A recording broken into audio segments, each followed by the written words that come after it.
Oh, we're still good. You might respond. Huh? I responded. Yeah, we just. This is mine. I can spell it. I know, you have so much space, you got rid of everything. It's almost like it's a sign. Yes. It's all right, so we could spread out, so. Mary's not here.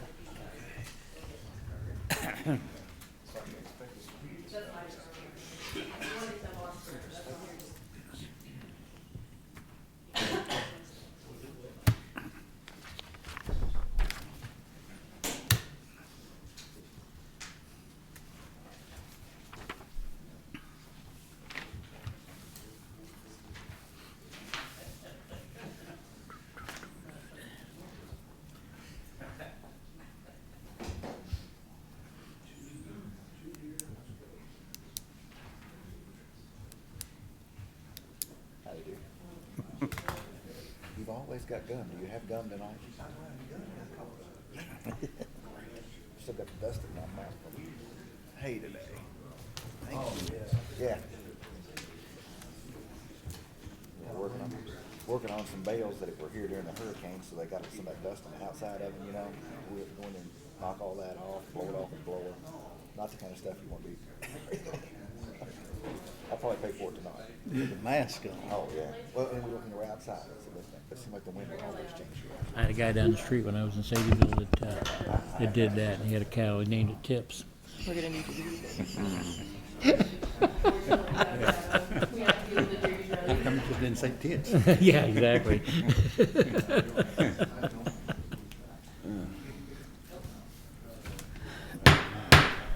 All right, it is 6 o'clock. We will get the Georgetown Scott County Planning Commission underway for December.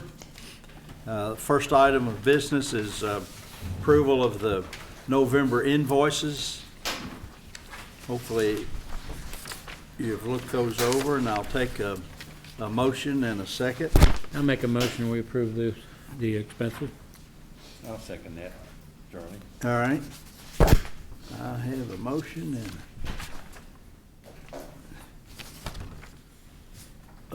and a second. All in favor, say aye. Aye. Any opposition, say nay. All right. Next item is approval of the November minutes. Are there any changes or additions that need to be made to those minutes? What? I will take a motion or, I'll make a motion. We approve. all right, Second. and second by Mr. Stone again. All in favor, say aye. Aye. Any opposition? And that passes. Approval of the December agenda. Now, we're going to change a couple of things. We have one item under old business, BDP 2024-50, the paddocks at Jennings Farm. And then we have two items for the Jennings Farm under new business. So we are just going to incorporate all of those and hear all of those together at the very end. Okay? Is there any other changes that need to be made? No. Okay. Do we have any items for postponement or withdrawal other than the ones that are listed? We do have item D under new business, the Emerson Commercial Development. They're postponing 1 month. Okay. So if you're here for the Emerson Commercial Development, that has been postponed.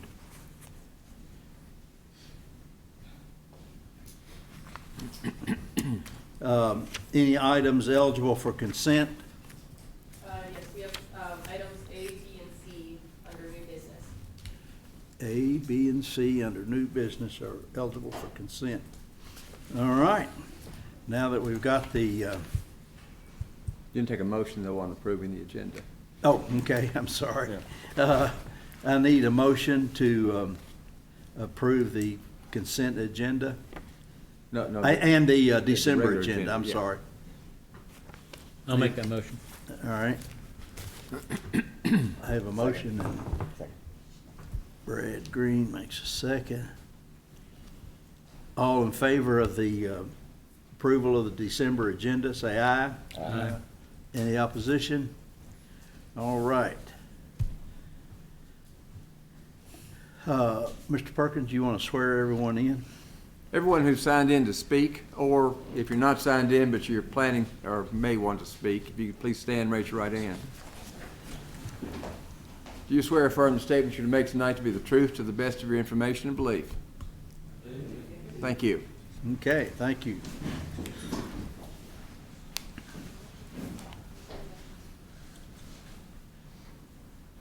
So the first two items under old business is the Jennings property, and so we will move that down with the Jennings property under new business. So the first item that we have is under new business, item A, FSP 2024-59, the trailer property, final subdivision plat to divide one 38.54 acre parcel into 3 tracts measuring 5.93 acres and 6.07 acres and 26.54 acres located at 1863 Burton Pike. This is consent eligible.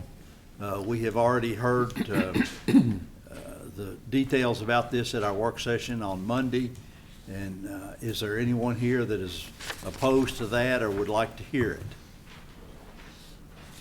Seeing none, I will take a motion to approve FSP 2024-59. I make a motion that we approve SSP 2024-59 as consent eligible. I'll second that. All right, I have a motion and a second. Take on, Mr. Stone, Yes. Mr. Garrett, Yes. Mr. Green. Yes. Mr. Smith. Yes. And the chair votes yes.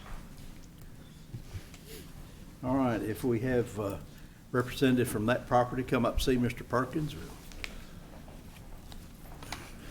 The next item eligible for consent is FSP 2024-60, the Romano property. This is a final subdivision plat to divide a 54.884 acre parcel into 3 tracts, one measuring 17.79 acres, the other 15.949 acres, and the final one 20.099 acres. Surveyed acreage totals 58.83 acres, located at 3112 Cincinnati Pike. And again, we have learned about this property at Monday's work session. Unless there's anyone here that is opposed to that development or wants to hear information about it. We would like to hear information about it, please. All right, yes, ma'am. All right. Appreciate it. I asked. Wow, that was excellent, thank you. Okay, good evening, everybody. Glad to be back up here again. Usually all my consent stuff rolls right along, but I'd be glad to speak with y'all about this one. Y'all have already heard the details from Mr. Mifflin for the introduction there. This is just outside of what is now the Harbor Village neighborhood on the opposite side of the lake from the main development. At one time, this was going to be part of Harbor Village. As such, it is still zoned that R3, which is our high-density residential, highest use being 16 units per acre if somebody were to purchase it and, again, develop it to its highest use. Just up US 25. And so here is the piece as seen from overhead. It's this little somewhat peninsula that adjoins the lake that's maintained by the HOA of Harbor Village. The smaller lots across the waters there being Harbor Village itself. And just to confirm again, this is our R3 high-density zone here. In June 2016, this piece was divided off some HOA-maintained lands just to kind of clear up that it was private ownership, things of that nature, get everything all nice and tidy. So that's one of the big reasons we're here, is it was divided on recently in the past, so that just sets the precedent. Here is the plat as it was filed. And now here it is all zoomed in for you. Again, the gist of it here is it will be divided into 3 parcels. The north parcel being just over 20, middle just under 16, and that green parcel that also has frontage just under 18 acres. There are 2 entrances to this property, one in the north and south. The south one there, you see with the red arrow, is probably the most maintained. There is a house on that property on the south side of the parcel. The easement that's used to access that property currently will also serve Track 2. In the event that this property is developed for its highest use after purchase, this roadway could be necessitated to be improved up to standards. That's if somebody were to develop this parcel for its highest use instead of just somebody putting one house on it or a duplex. Parcel 3 there at the top, there is a somewhat unimproved entrance that's not quite used all the time, but it does exist. That parcel will be solely served by that entrance. There is a sewer easement that runs along US 25, sewer and water easement there. This property does not have access to that as far as sewer goes. If these lots were to develop, Health Department would have to be involved as far as certification of each home site or development site. So overall, the plat as it's shown shows all the appropriate setbacks, lot sizes, et cetera. The only amendment to the plat itself that we're recommending is that the setbacks along the lake frontage be adjusted from 7.5-foot side yards, which are standard for the R3 zone.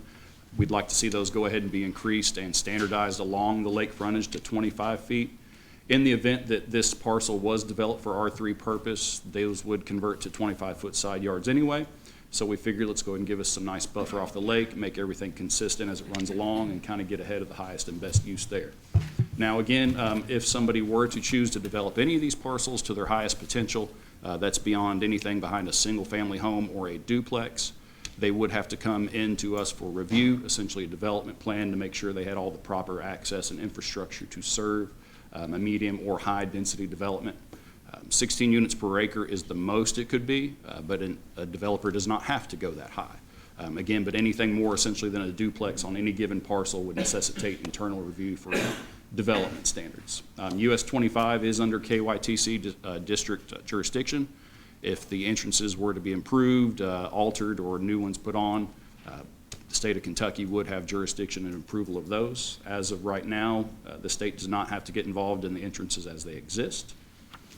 And I believe that's essentially all the important stuff of it. I've gone over the development standards that may come into place if highest use is sought.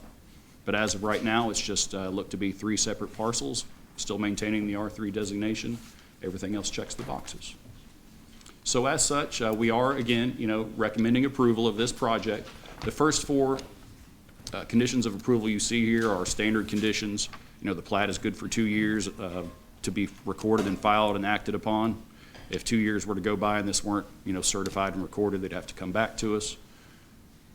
And the next few are, a little different, specific to this project. Again, number 5, speaking to if highest use is sought, we'd have to go to review and get a development plan, all that. Number 6, the acreage of the parcels themselves, they didn't quite math for me when I was doing the review. I've already spoken with their consultant, both about items 6 and 7 concerning the setbacks. And before the final recording, myself and the surveyors and engineers will get that all sorted out. And if y'all have any questions, I'll entertain them. So just for clarification, each of these lots, if someone, the first one, or the green one down there, already has a house on it. Yes. The other 2, if they wanted to build a single-family house or a duplex, they could do that without coming back before planning and zoning. Correct. But if they wanted to put apartment complex or something on there, then they have to come back for, start the whole Absolutely. process. Absolutely. Of I mean, design over- yes, and it's multifaceted, just like any development Right. plan. Say if you were to see any other development plan that's, some of these larger folks do with apartment units, it would look the same. It'd be a development plan as such.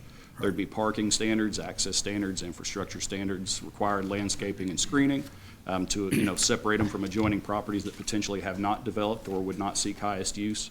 And again, that access that now serves 1 and 2 would have to undergo improvements to be able to support such development. Okay. Thank you. Mr. Romano, do you have anything you'd like to say or anything?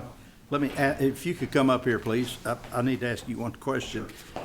There's sewer running down US 25, but Correct. the existing house is not connected to that, is No, that correct? it's not You've got a connected. septic field in there? Yes. Okay, all right, thank you.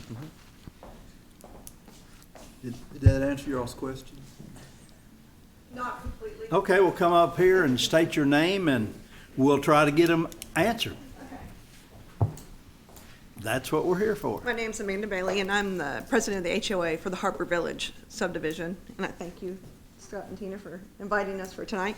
I think our main worry is we have a private lake, and the property comes down to the lake. Harbor Village does own the bank, and there's already been trees removed behind the house that they constructed that were on our property, and they've been removed. We don't want any more trees removed that are on our bank line. So it's basically just keeping our lake private, and we wish you all the luck in the world with whatever they want to do there. We just want to make sure that because we can't police the lake, and, so we just want to make sure that we have no issues with people coming in, and, Gotcha, yeah. yeah. So that's our main concern. All right, Mr. Romano, would you like to address that? Well, I guess that's more of a civil issue, as far as I can see. That doesn't have anything to do with planning and zoning. That's already been addressed. The Fish and Game has been out there before. The trees that we removed, I don't see any tree that we removed that wasn't on our land. So I'm a little bit confused about that statement. So there'll be, if there's any development that's being done on track 2 or track 3, they'll make sure that, we've got a brand-new survey that was done. We'll make sure that any trees that are removed are on the property of the owner. Okay, thank you. Staff, how do we determine trees that are on the property line if the property line goes to the lake?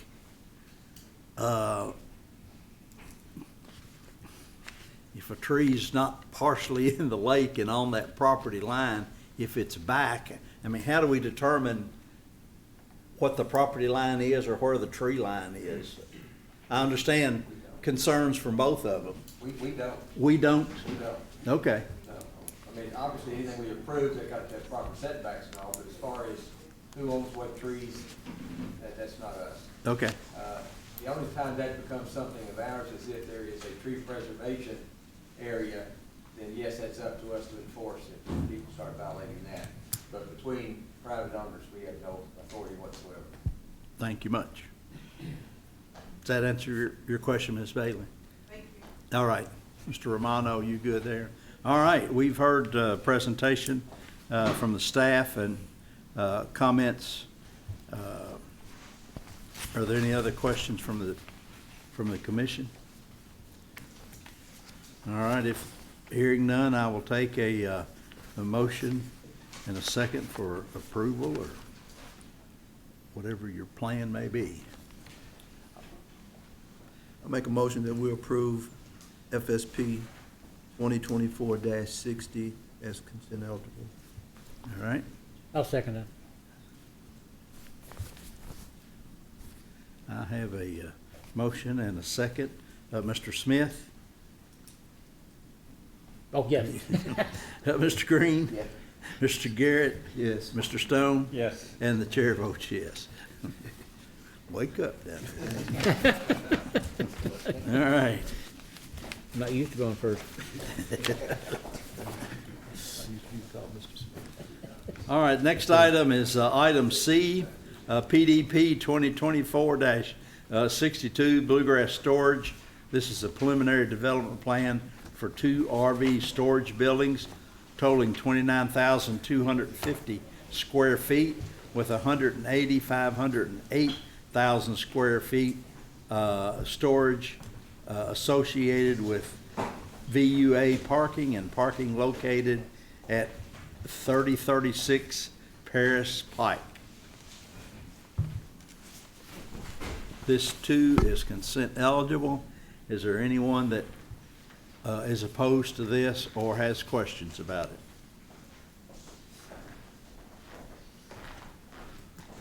All right, seeing none, I will take a motion and a second for bluegrass storage. Make a motion we approve DEP 2024-62. I'll second. I have a motion and a second. Mr. Smith? Yes. Mr. Green? Yes. Mr. Garrett? Yes. Mr. Stone? Yes. And the chair votes yes. Chairman Mifflin, Yes. in recognizing the action of the board, I did just want to clarify one thing from the applicant's representative, that there would be no living in of the RV Right. while stored on site. Is that correct? Absolutely. Okay. It's strictly for storage. Gotcha. All right.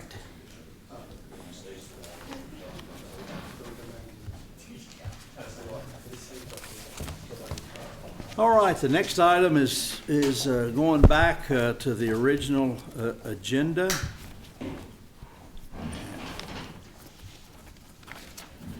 We have 3 items here, all on the same property.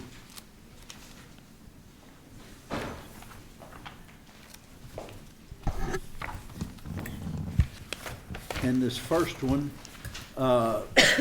is a zone change, ZMA 2024-49, the paddocks at Jennings Farm.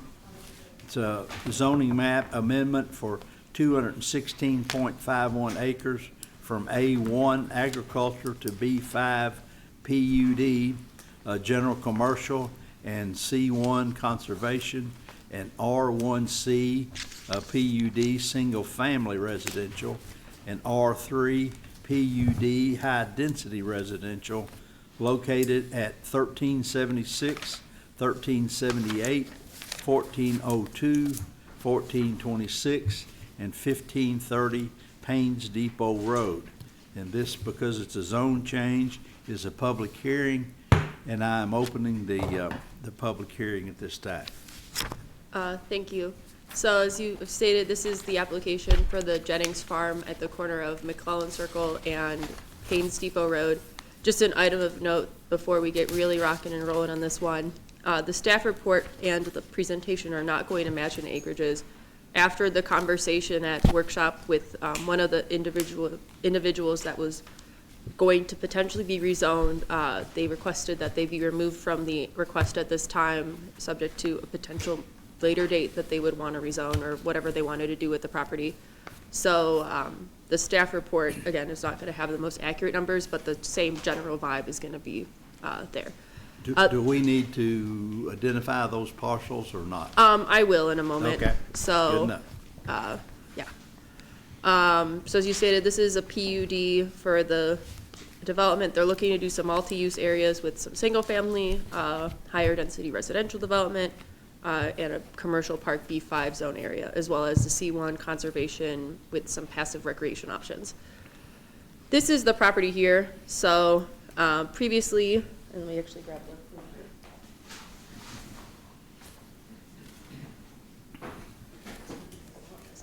So previously, this included this property right here, this kind of postage stamp.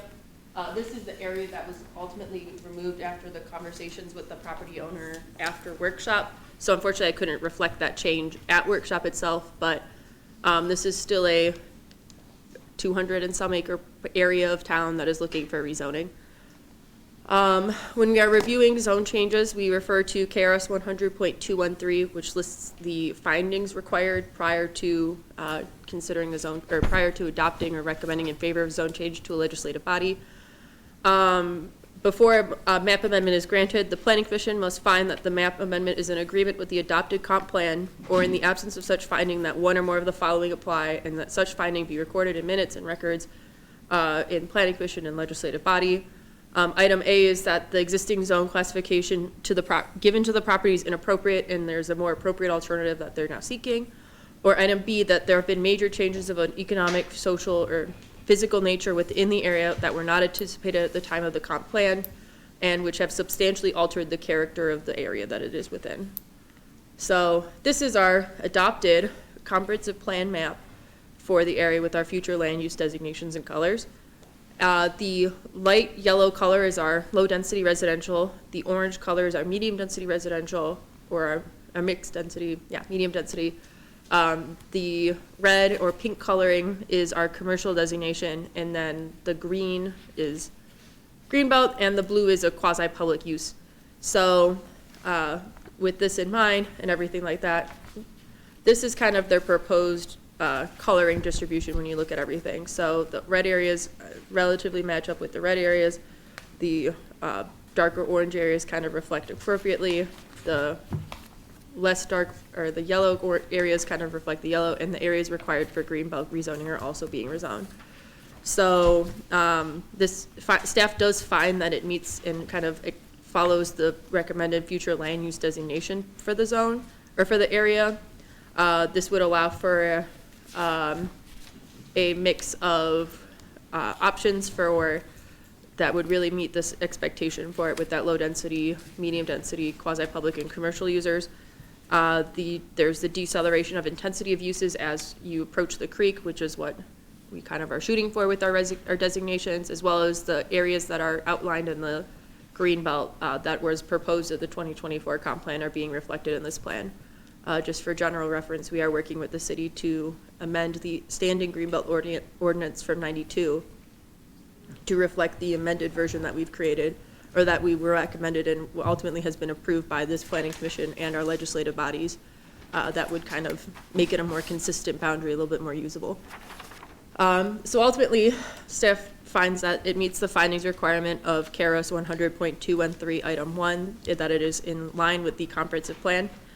I am going to kind of run through these, the traffic study that was performed as part of this process that will impact the future sections that I'll be talking about after this presentation and after the public hearing is closed, and the concept plan itself. So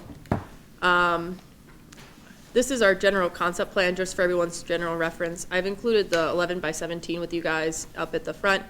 It has changed a little bit since the most recent one with some road realignments and everything. But before I get to that, I do just want to run through their traffic study. At our previous meeting in November, we were expecting to present their application. They had recently submitted their traffic study, so we didn't have any information within our staff report itself. So you guys were kind of read the traffic study. We've since been able to kind of go through and analyze and understand what the traffic study was talking about, and so we've kind of included about a page and a half of information in the staff report, including this lovely chart that I've made. In the morning, with all the uses proposed at full build out, we would expect 583 trips in the morning, so exiting and entering are considered 2 trips. So you come in, that's 1 trip. You leave, that's another trip. In the evening, you are expecting about 1,860 16 trips. I would like to identify that, given that we had that recent changeover with the commercial land opting out of rezoning at this time, the values would decrease, not a crazy amount, but it would be a little bit lower than what is being shown right now, assuming that that property was never going to be rezoning or anything like that. If they came in at a later date and wanted to rezone it, I would imagine we would see similar values to what we're seeing on the traffic study itself. These are the locations that the traffic study looked at, specifically the intersection of Paynes Depot and McClellan Circle, Paynes Depot and the frontage road that serves this property, Seminole Trail and McClellan Circle, and Magellan Lane and McClellan Circle. As part of this development, the traffic study kind of made several conclusions, moving from purple to blue, which is not the rainbow order, but starting first on Paynes Depot Road, it is recommended that the Paynes Depot Road and Paynes Depot Frontage Road 5 be upgraded to a 3-way intersection with the eventual installation of a traffic light at KYTC discretion. The traffic trip counts 0.21 being installed, hopefully at 1 point, but ultimately it is KYTC who determines when that comes in and what that timeline is. It may not be on day one when they break ground, but hopefully it would be at some point as the traffic study is really pointing to that direction. They will be having to add turning spaces and queuing areas and everything like that to kind of satisfy that need, as well as marked turn lanes, decel, XL lanes, obviously at their cost and at KYTC recommendation and discretion.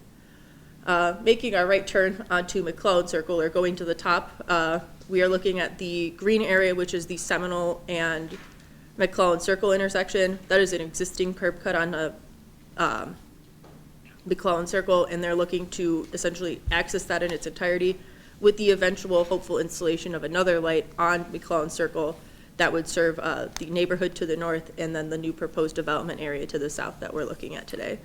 That would include turn lanes, XL lanes, decel lanes, and other kind of traffic movement options. Again, may not be day one, but hopefully at some point as this property develops, KYTC comes in and puts a light in. Moving south, so in this instance to the right is south.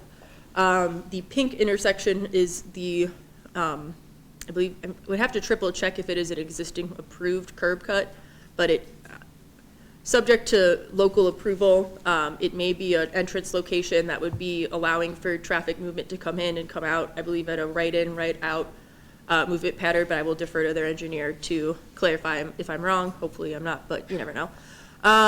So they are looking for that traffic movement there. That is in the approximate midpoint of the multifamily residential area, and it would be an unsignalized intersection. The last item is the rightmost for you guys, or the southmost for if we're looking and thinking about cardinal directions, which is that lighter blue color. That is the Magellan lane connection that is existing at Magellan and McClellan Circle. They're so similar. So at this time, Magellan is serving the South Crossing development to the south, and they are proposing a connection to Magellan, which we would expect that they would do in order to allow for people to have the option to kind of go through the neighborhood to go to commercial developments or go elsewhere. When we look at those development plans for the residential areas, we'll talk about the timing of when that would be installed and when those improvements would be expected, but they are proposing that connection, which we do expect. I would like to point out that it is a little bit faint right now with the way that I did the slide, but this is proposed to be a public road that would go all the way through the development, come out all the way over here to the frontage road on the Paid Depot Road.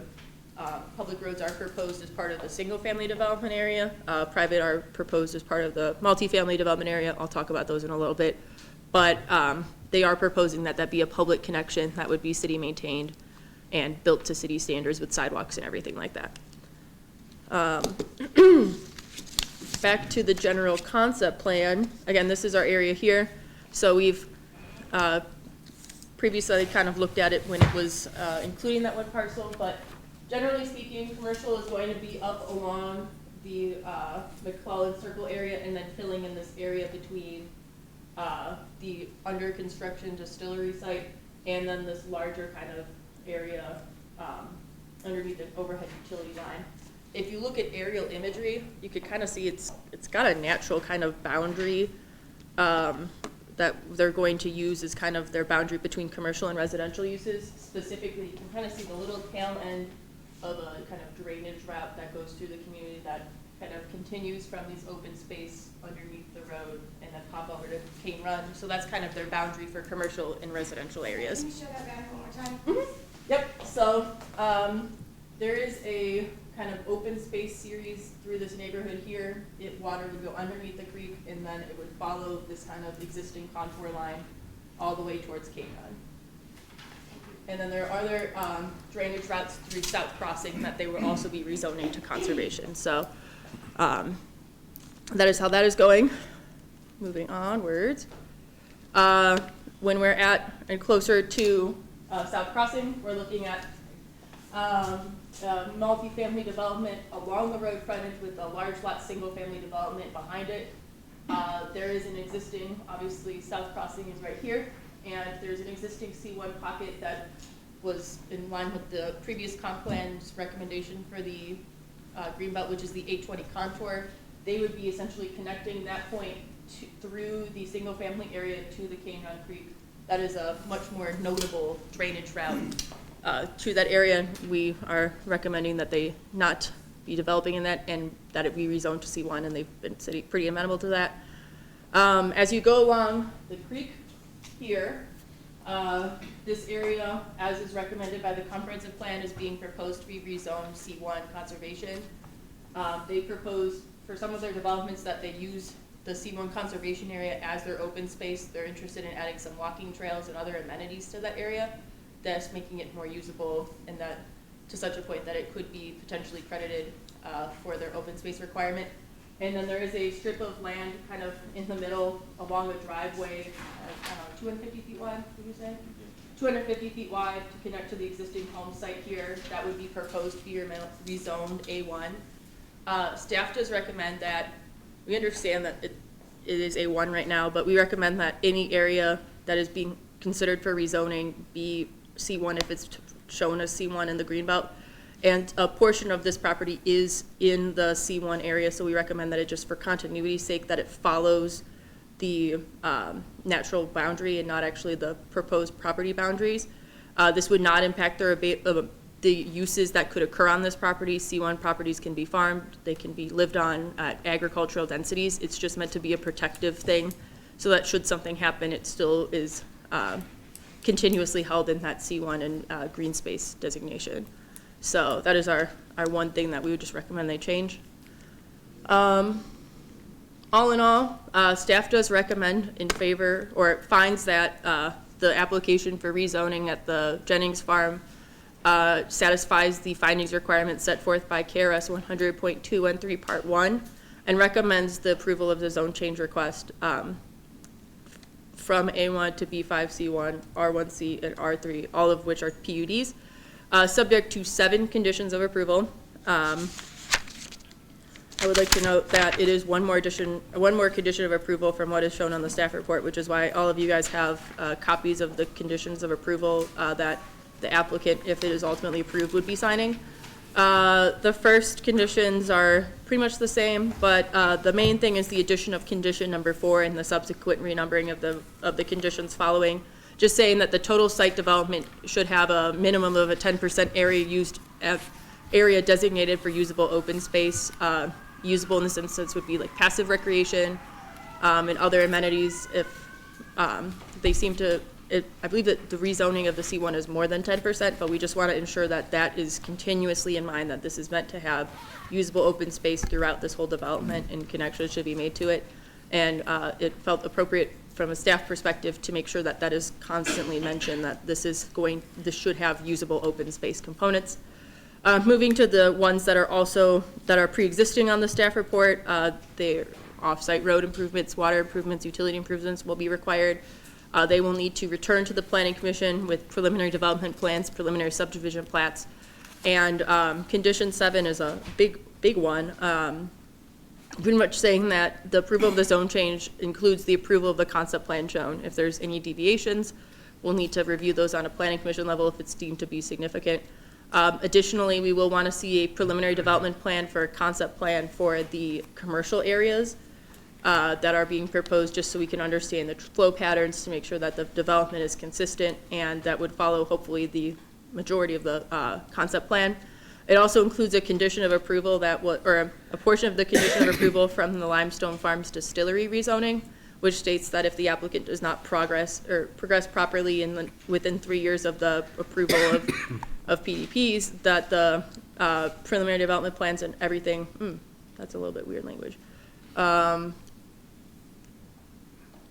So if they don't proceed to the development plan approvals and processes within a certain period of time, that the applicant or the application or the site itself could be expiring their zone change, and we could have to bring it before you guys to make sure that this gets rezoned to something that is a less intense zone. This is just meant to say we don't want an island of higher intensity activity potentially going on and then something fall through, and then we have this weird pocket that 10, 15, 20 years down the line, we're like, well, what happened here? What's going on? And in order to kind of be a protective measure, if something happens, we just want to make sure that we can kind of send it back to what it was, kind of reset the property, and then kind of go forward again with the whole new reapproach and everything like that. So that's what that's where that condition, or that sentence of that condition is coming from. Besides all of that, I have really no further other things. The applicant and their engineers and architects and lawyers and everybody are here, and I would defer any questions to them if you guys have any, or to me. I'll take Does the questions. commission have any other questions for Elise? I just got one, Elise. Yep. Are there gonna be 3 or potential 4 more stop lights? There would be, and I'll look to Charlie and Daniel just to make sure. I believe there's one on McClellan Circle at Seminole, and then the other one on Paynes Depot at the frontage road. Yeah, that's correct, yeah. So that's what the traffic study is concluding, yeah, so 2. Thank you.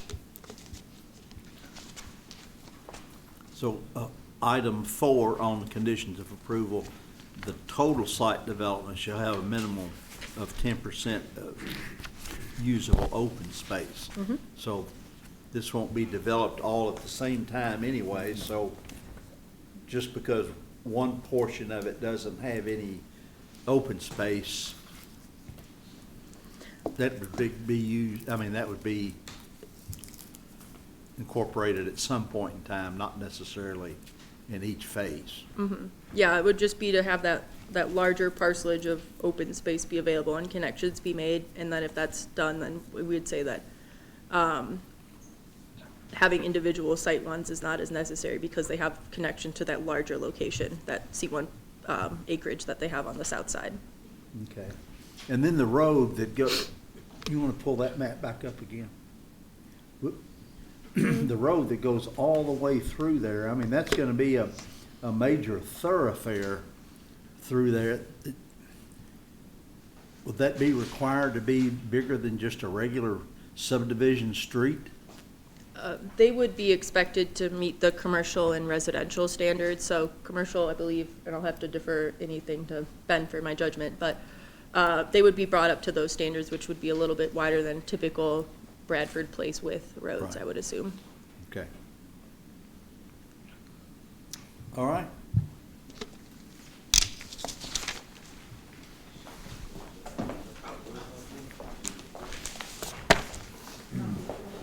If you don't mind, I'm Scott Schutte on behalf of the applicants, the Dillows Limestone Farm, and with me I have Daniel Rayner and Charlie Hall from Thoroughbred Engineering. If you don't mind, I got 2 copies. One is the original concept plan, and one shows the reduced acreage, just so you all kind of see what's changed. Is this what we've got? Yeah. This is the You got revised that. one, yeah. So that's the original, if you all wanted to see that, to see what's changed. It's just those 2. Yeah. The original, Yeah. too. Yeah, we had that. for Okay, months. great. Thank you. And so, as you can see, with what's changed with the Robinson property is just kind of a reconfiguration of some of those commercial pieces along McClellan Circle.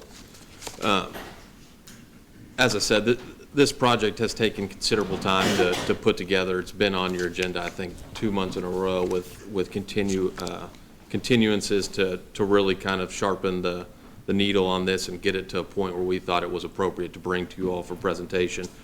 The applicant has clearly taken quite a bit of time to lay this site out to not impact the neighboring properties. There's clearly single family in the back already in that old Ball Homes development. There's farming to the down Paynes Depot. And so the applicant has taken the time to put that C1 and that open space down there along the farms, and then to match the single family with the single family. That protects that current development from the upcoming commercial uses and provides a large buffer in between those. In addition to the, and you'll hear about this during the preliminary development plan presentation, but there's also 3 variances that are requested with this project. One is related to the multifamily, one related to the single family, and one related to the setbacks that would occur in the C1 to the residentials. And the reason for that one is that obviously that C1 zone is going to be a majority of the open space that will be utilized by the owners of the single family and of the multifamily. And so it's, in my mind, counterintuitive to set that further back if that use is supposed to be utilized by the residents to go on the walking trails, et cetera. So that's the request for that variance. The other one in the multifamily is to switch increase the height limits from 30 to 45 feet. What that will allow is, as you heard in the prior presentation, is you have 16 units per acre. Allowing that to go to 45 feet puts us at 15 units per acre and allows us to also increase the open space in this area. The last one is for the single-family lots, and that's to reduce the front yard setback from 30 to 20 feet. There is some topography issues out there that in the backyards of these residences will be rather steep. And so this decreasing the setback of the front yard will allow for an easier development of those single-family residences. As you also heard, this is, I don't want to belabor your all's comp plan. I know you all just went through redoing that, and this property on the future land use map calls for exactly what you all see in front of you tonight. Your community took considerable amount of time to put that together and give thought to it and hear comment from the public, and this is what you all came up with, is these designations in these areas. And again, this all goes back to the site layout and the consideration that the applicant has taken in looking at that future land use map and trying to align these uses with what you all have asked as a community. The traffic impact study, I think, speaks for itself. It does call for certain items to be done, which the applicant is willing to agree to take on as their own requirements to do and to put in place. Obviously, there's going to be some involvement of KYTC. I can't tell you what they're going to require and what they won't require, but we will work with them, and we will, obviously, the safety of this development is tantamount to its ability to survive. If it's an unsafe development, people aren't going to want to go there. So the applicant has every incentive to work with KYTC to find a way to make this easily accessible to get in and out of. Again, we would submit that this fits your comp plan directly. It's what's called for in there. We would ask for approval of this zone change along with the preliminary development plan and the subdivision plat, and we are happy to answer any and all questions you all may have. Elise, Monday, we talked about those three variances, but they come up in the preliminary development plan, don't they? They do. So do we need to include those in the zone change or wait to, we just wait till it comes up to the preliminary development plan? Yeah, exactly. I just wanted to bring that to your Okay, yep. all right. The amended map, I have a question.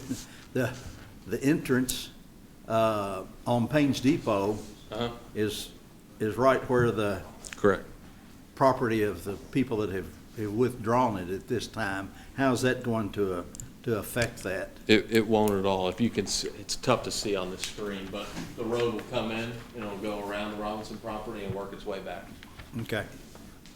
It shouldn't impact the development at all. And then if you are able to incorporate them, will that change the road layout any? I would say so, yes. It'll go through the Robinson property? And I think that would be a conversation with staff and engineering to see what they believe would be best. But yeah, I think that would be the most ideal direction of the road, but we are where we are, and Okay. it works as it is. So it's basically following the road that's existing right now? That's for the exactly time right. being?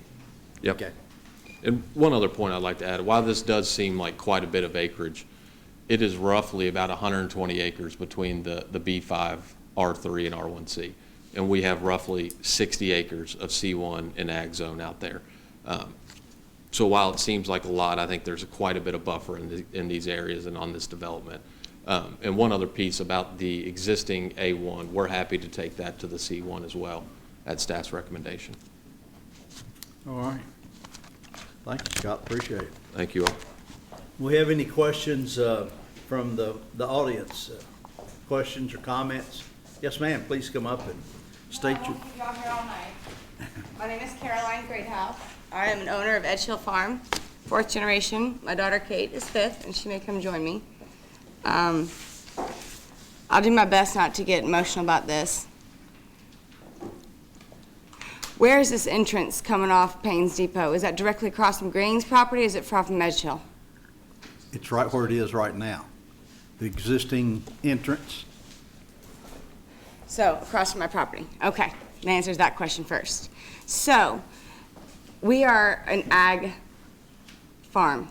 We run cattle, we run crops, and we butt up to Cane Run. And you're proposing this green space, which is going to lead directly onto our property. And we're running hundreds of head of steers. How can you imagine that these kids on the other side, or anybody not paying attention, may not somehow find themselves on our property? They get run over by a steer. They get kicked. They wreck their car into the creek. My question is how, and this is my first and foremost, how can we guarantee the protection of our property when the green space leads directly to our culvert? Your property is across the road? Yes, sir. Okay. We run the entire length of the Stone property, Right. next to Gaines and across from it, where the distillery has most recently broken ground. On top of that, I think that the traffic map, I think you are very vastly underestimating it. If you've done the bypass at any hour now, it's almost faster to go down Main Street or go down Water Street. I think you're very, very much underestimating the impact with the Toyota increase. There are, on top of that, you have horse trailers, you have cattle trailers. This is going to be a massive headache on everybody in this vicinity. And I will throw out to you also, if you go on with this, you need to use the turn lanes at Payne's Depot and Ironworks. They back up terribly. And not only that, if you were to go near 64 on the Georgetown exit between 4 and 7, they are lined up to 64 to get off. You're going to need a light there too. These are literally just logistics that affect all of us that live here, that have lived here. I am fourth generation. We have had this farm in our family for over 120 years, and we've farmed it the entire time, and are proud contributors to this community. And we do not want to see the water in Cane Run be affected, because our cattle drink that water. It is unfathomable what this is projecting. I'm trying to keep myself quiet about it, but Georgetown is a quaint community. There's a reason that people come here. There's a reason that people want to be here. And a little green space, to what avail? And nothing else. Can we also talk about light pollution? Because we live in a really beautiful, starry place, and you put this out here, quaintness of Georgetown, you're gonna look like Lexington or Frankfort.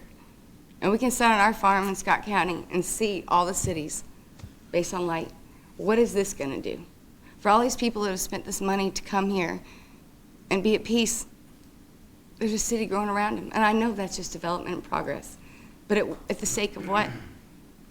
And I also would like, please, a copy, if I may, of your presentation, please. I would love a copy of it. And I think Kate had a question. Hello, my name is Kate Greathouse. I'm a 12-year-old, and as a fellow middle schooler myself, how will this impact the schools in our community? Thank you. Good question. Thank you. Yeah, I'd love to address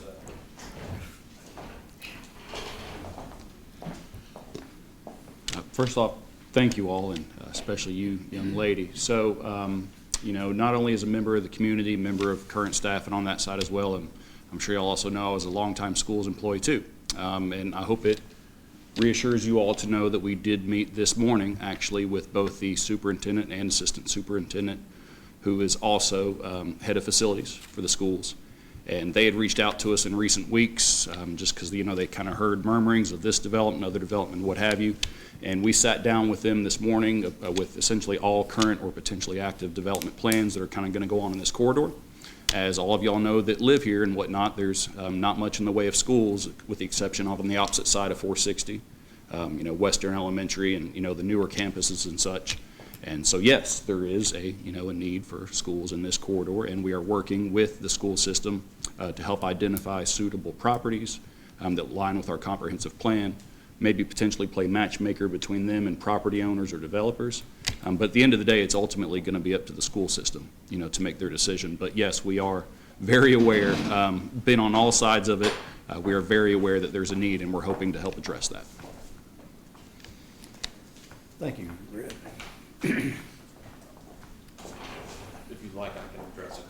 Yes, sir. Please do. Trust me, I hear the concerns. But across the street, I don't know how many people from the residential aspects of it that are on the far end of this piece of property are going to be walking across Payne's Depot. But I hear the concerns. And I think your staff report makes clear that they don't expect, and you all can't expect, that a traffic impact study will show or alleviate what's already there. All they can show is what this will do to it. And I think it shows that it's within a reasonable standard to be approvable. Thank you. Ms. Greathouse, I agree with you. These traffic studies, it's, if you try to read them, it's like deer in the headlight there. But last couple of months, we've looked at developments with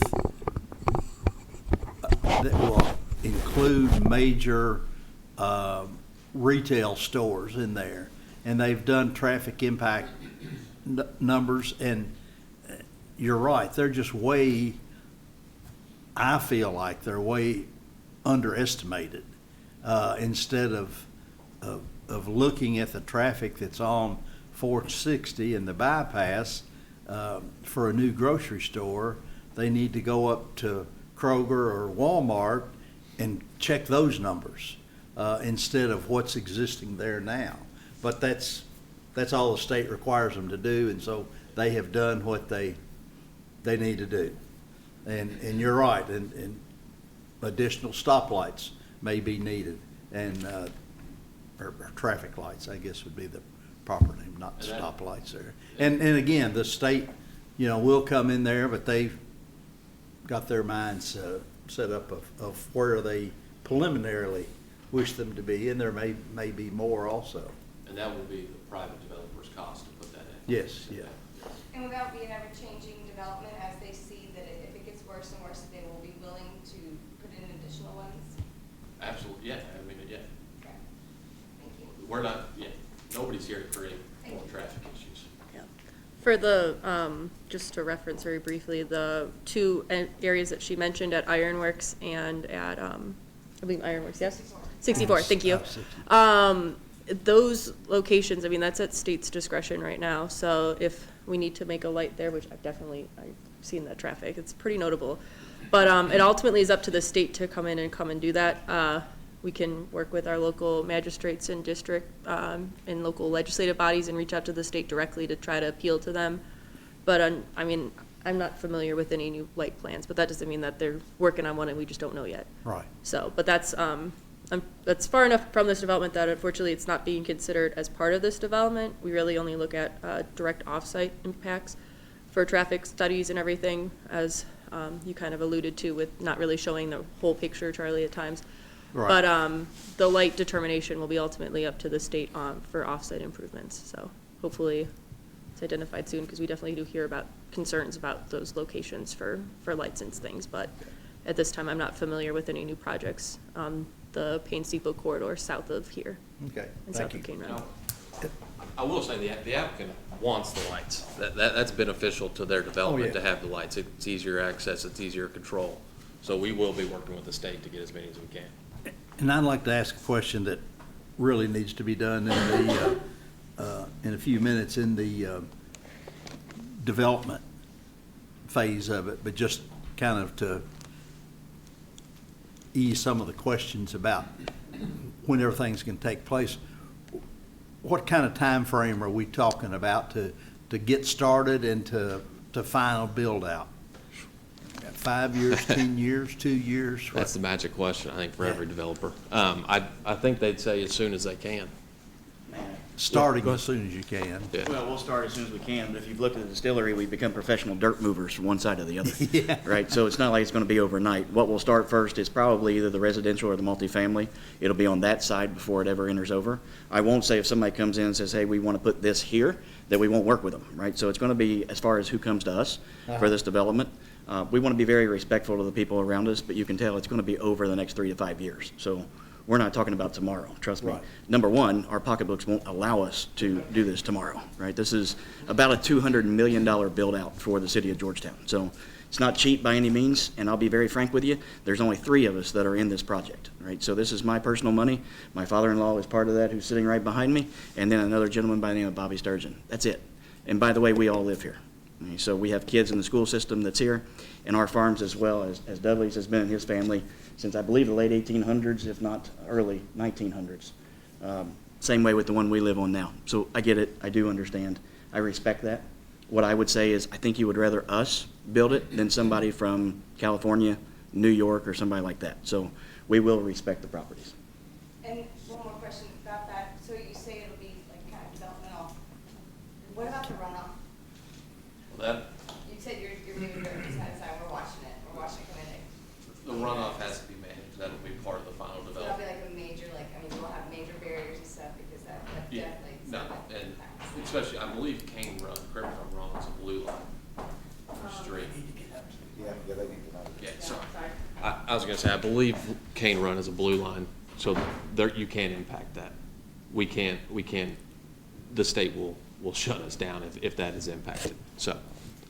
You, I can speak to a couple of those, and Ben Krebs knows full well, with the state and local, we have stormwater and water quality requirements that we have to meet. We can't let more water run off at a faster rate, and we have to treat the water to a certain level before it runs off the property, so. all right, any other questions from the staff or the developer? Any other comments from the audience? Okay, hearing none, I will take a, do we vote? Oh, you can close it and then. Okay, so I will close the public hearing, and I will entertain a motion. Is a motion for all 3 of them, or just for the? No, first? for just the zone change. Just the zone change, okay. I'll make a motion to approve it. All right. Zone change. I have a motion by Mr. Smith. Second.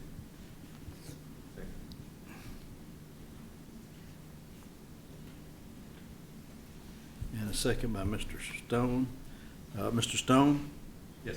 Mr. Garrett? Yes. Mr. Green? Yes. Mr. Smith? Yes. And the chair votes yes. Okay. So that concludes the zone change for this property. And we will move right on into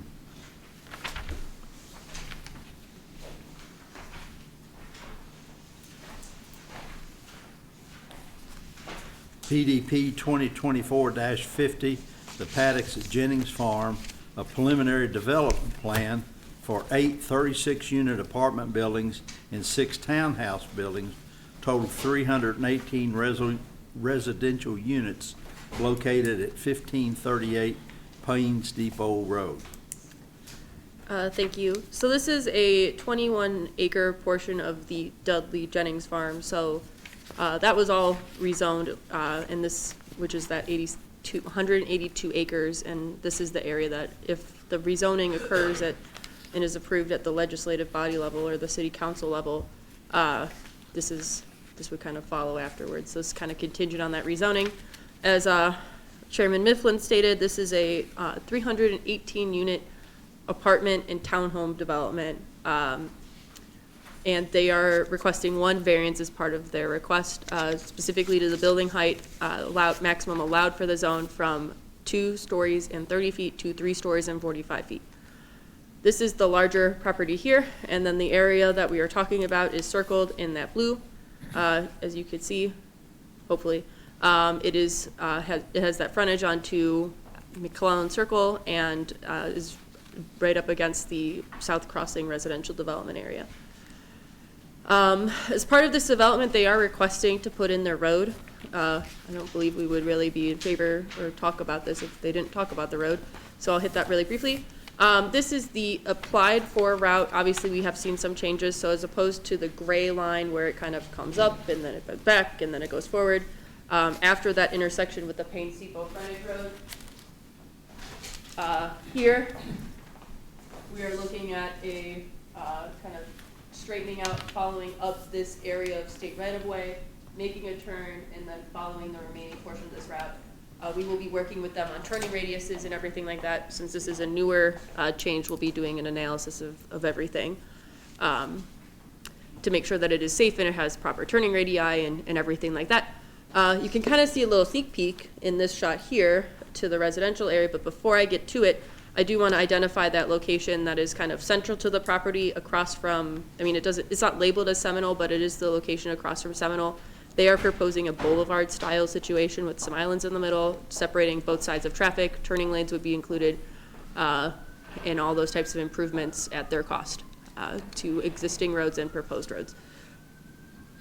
It will make a bend down underneath the utility lines, which are kind of that gray shaded diagonal line, and then we approach the residential areas, which is here. So as you are coming from the west to the east, it is first kind of seeing our multifamily product that they're proposing, and this is where they are proposing they are requesting the variance to allow for additional height of the buildings. By having that additional height, they don't have to spread out as much, don't have to use up as much land to satisfy their interests and desire to have more residential units.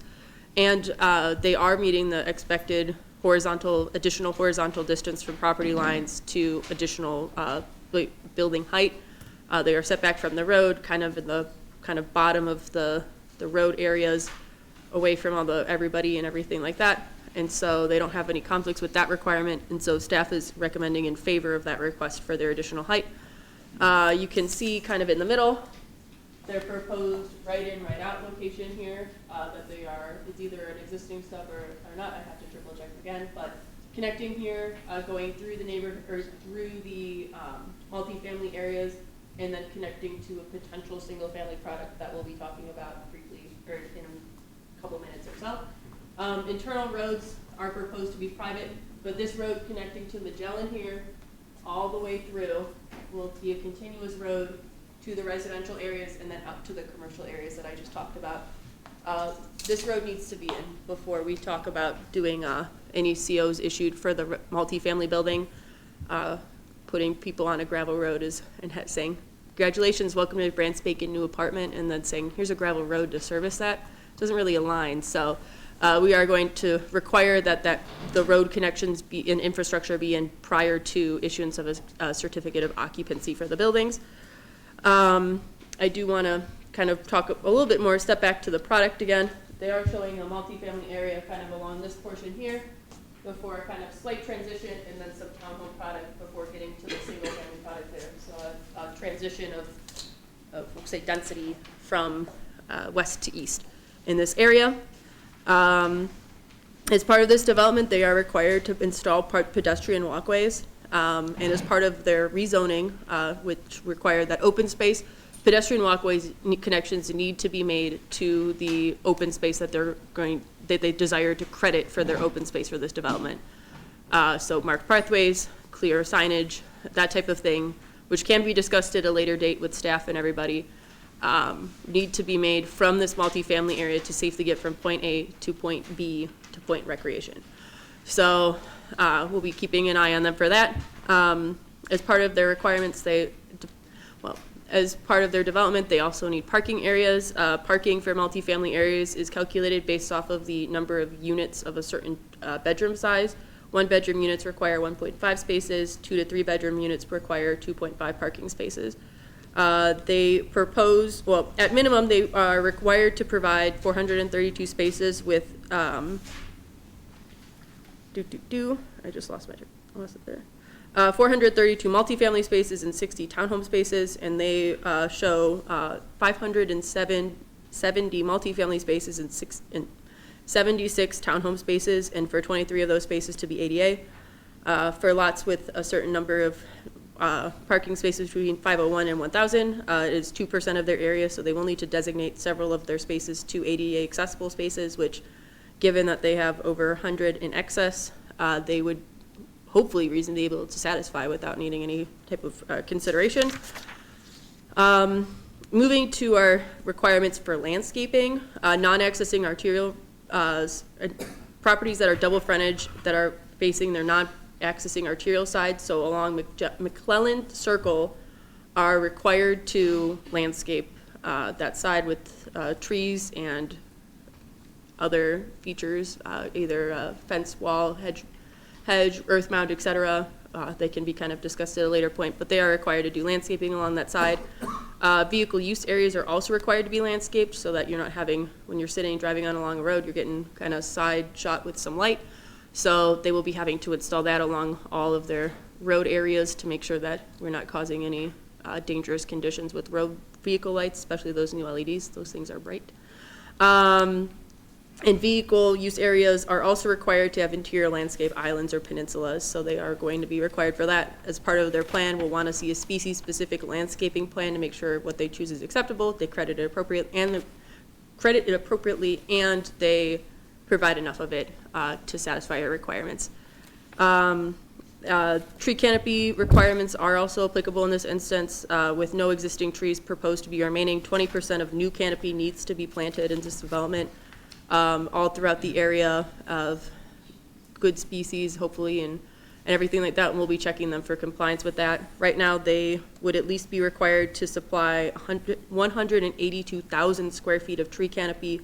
They propose 183,000 square feet of canopy, so they do meet our expectations for tree canopy, which is so many acres of trees. Very briefly, right before the recommendation in the staff report, again, I talk about their open space. If they're going to be crediting their C1 areas as open space for the entire development, there needs to be safe connections from point A to point B. So we will be keeping an eye on that to make sure that those connections are there and that all those options are very safe for these users and any other users coming into this area. Ultimately, though, staff recommends in favor of the request for preliminary development plan for the multifamily area, subject to 17 conditions of approval. The first 6 are on this page.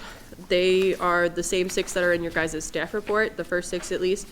They listen to our rules. They follow any conditions of City of Georgetown, any conditions of their zone change, some procedural things on duration of approval and revisions and amendments and anything like that. Final development plan proceedings.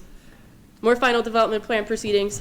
Item 9 is talking about a photometric plan, making sure that the lights are directed away from off-site, directed on-site and not kind of having off-site impacts. We will require a sheet about that to make sure that they are not blinding everybody with their lights. Condition 10 I briefly mentioned was the species-specific landscaping plan. Condition 11 is the carryover from the zoning map amendment, talking about a minimum of 10% of usable open space. Talking a little bit more about utility providers and service providers before talking about number 14, traffic control devices, including traffic light at their own expense. They're making it, they need to kind of put it in. And then conditions 15, 16, and 17, talking about off-site road improvements to existing stuff to serve the properties, all on-site roadway, sidewalk, utility improvements, infrastructure connections, including the connection to Magellan Lane, need to be completed prior to the issuance of the certificate of occupancy. Again, that kind of relates back to the no apartments on a gravel road situation. And condition 17 is a requirement that a sidewalk plan be submitted, that the sidewalks be marked and or crosswalks be marked and all sidewalks and walkways be lighted, connecting the multifamily area to any and all existing and proposed commercial, conservation, recreation, residential, et cetera areas, including stubs to any further phases of development in this area.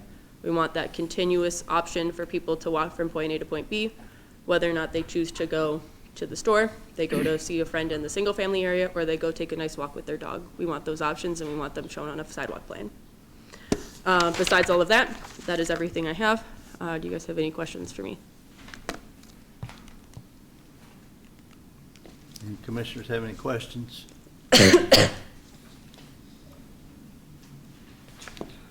Yes, ma'am. Please come on up here. Come. Okay, I'm not gonna beat a dead horse, but so you all are proposing that you're gonna make sure that all this green space and all this runoff is safe. So, but instead you're gonna cut down every tree on this property and not utilize them like a fancy neighborhood? So you're gonna go back and plant all new trees and not utilize the ones that are there? Am I getting that correct? I don't know how many, I don't think there's. Acres and acres. I say that. Not of trees. They, if you look in the aerial, current, spot it all about. That kind of gives the ambiance. And then all that, not only that, it holds the moisture in the soil to prevent more runoff. It runs all the way down. Man, I don't want to argue with you, but I don't. I stare at it. I know, like these ones, like. I'm down here, looking. Like this, around the ag zone, down this stuff. We're talking about the area in the blue. Yeah. The area in the blue is the only place all the trees will be, all 3 shrubs will be gone. That's what we're talking about right now, is just the multifamily. Okay, thank you. Ms. Greathouse? Yes, sir. I have the same concern. I had highlighted that also. I'm a tree guy, and, but then as I looked at it, That's fair. I'm looking at that one. I wasn't, I'm sorry. yeah, Appreciate it. Thank you. that caught my eye too. No existing trees will remain there, so, but there aren't any trees in that area. Thank you. I do want to just identify very briefly that as phases of development and any development anywhere in the county comes in, everyone, with very limited exceptions, has to supply a sufficient amount of tree canopy. So this phase, the single-family phase that we'll talk about shortly, any commercial development that comes in, there is a minimum tree canopy requirement, and we Right. check them thoroughly to make sure the species are right, and they're crediting things appropriately, and they're not underplanting their sites. And this is actually gonna add tree canopy because there's none. Yeah. Substantial. Yeah. May I say something that's very, sorry, So the tree count that's in there, if you listen to that very carefully, we are planting a ton of trees. And quite frankly, I understand the expense behind that. We don't care about the expense behind that. That's not the purpose. We want the tree canopy so people can stay under them. They can enjoy the shade, whatever the case may be. Some of the trees that are now there are old. I agree with that. There is one that we dearly love. Some of those won't come down. And so some of them will stay, especially down around the creek bed, and we understand that. But we are planting an absorbent amount of trees in this, which is, quite frankly, to the tune over $1 million worth of landscaping and just trees. So just to settle some nerves, if you have some, we will put those back. Not because we have to, we want them. And so, And again, Scott Schutte on behalf of the applicants, we're accepting of all the conditions. The only question I had about She already has one. Okay. about the infrastructure for the roads, do you want the full roads constructed or just the portions that access the residential? Which, I mean, we'll do whatever y'all say. My only concern is if you start on this multifamily and you build in the road off McClellan Circle, and you build in the road to the rest of the property, I just know developers will have some concerns about running their trucks for the commercial developments over that road, damaging it and having to repave it or something like that. But Right. if you want the infrastructure, we'll put it there. And she does point out a connection to Magellan almost. Yeah. McClellan, Magellan, on the side. I think that one's critical, and the two. Coming in. The two frontage, or I guess, and the two on McClellan should definitely. Yeah. Probably be in for the multifamily.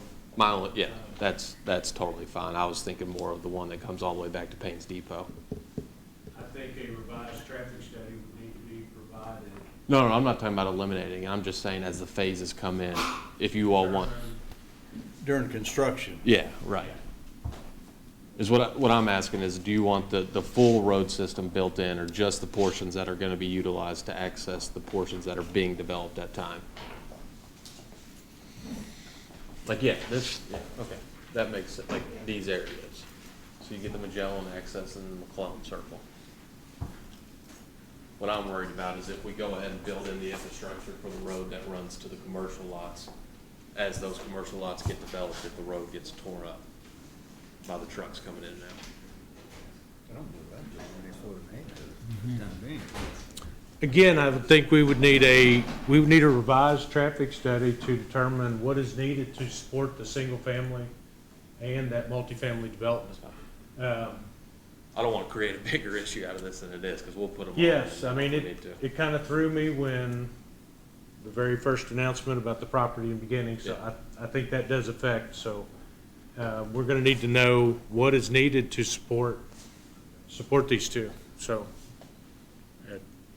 prior to final. I understand that, but just the physical construction of the road this is gonna be done in phases. I think what he's saying is that the revised traffic study will let us know if these two being built for this portion of the development will be sufficient to access and give everybody enough Yeah. ingress and egress. Right. Yeah, and so if it comes back and says, no, this isn't enough, you need the Paynes Depot Road, we'll add that in as well. Basically, I can't answer whether every road is needed on day one or not. I doubt it, but But you think you've gotta go at least all the way up to where the cut through is there, would like to be across from, is it Seminole? Yeah. Correct, You think at least right, that, yes, right? absolutely. in the Magellan question, or the Yeah. Magellan portion is spelled out. Yes, the connection. Magellan connection is expected and conditioned. I would like to just note, in our standing subdivision regulations, there is a ratio of entrances or connections to the type of units. So 100 single-family units to one connection point, or 200 multifamily units to one connection point is required. So we can keep an eye on it from our subdivision development side of things to make sure that they meet that kind of, that ratio and everything like that. I know that was the only most recent one I could think of that was hotly debated was the Singer property, where we were talking constantly about that ratio. So we would just continue to hold them to the ratio to make sure they weren't exceeding what was allowable by local ordinance when it comes to the number of units using a road. I see what they're saying, that would give them 3 entrances and I think 2 exits. And I agree with Ben, actually. Well, I agree with Ben, so I won't say actually, but I agree with Ben. I think the traffic study is fine to understand that, but I think what Scott's pointing out too is if we don't have to carry the road all the way over, because I'm gonna take tractor trailers, I'm gonna take inloaders and everything else over a road that we just paid a fortune for to put in. So I would prefer to do the traffic study just to see if it'll hold it before I go in and spend $1 million just to rip it up. Boom. And then use number 5, entrance number 5 over there for your construction too. Correct. Yeah, exactly.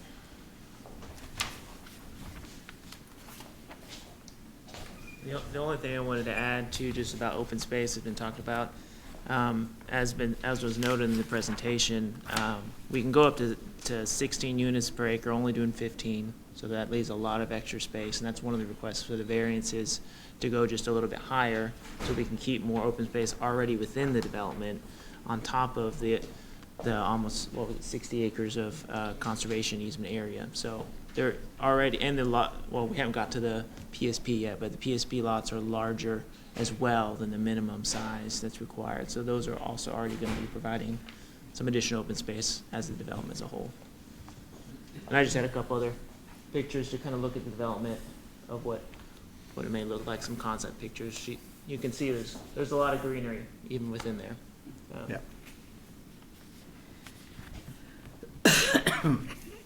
You know, y'all decided it's gonna be like a berm area between McClellan and those, so it's just a tree area decided. I think that'll be where the landscape buffer is. Yeah. If you're gonna buy one of those townhomes, you're gonna. Yeah, that's what you want, that's, because that's kind of the theme for down to the berm. Right. I do want to note one thing that was fully pointed out. This is a PUD development, so they do have a little bit of flexibility with that additional open space and the additional tree canopy stuff. And we feel like this kind of fits the intent of the PUD, where it has those amenities and that kind of focused planned unit development, so.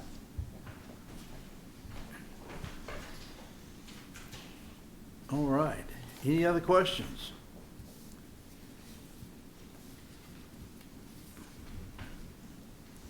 Well, then I will take a motion for PDP 2024-50.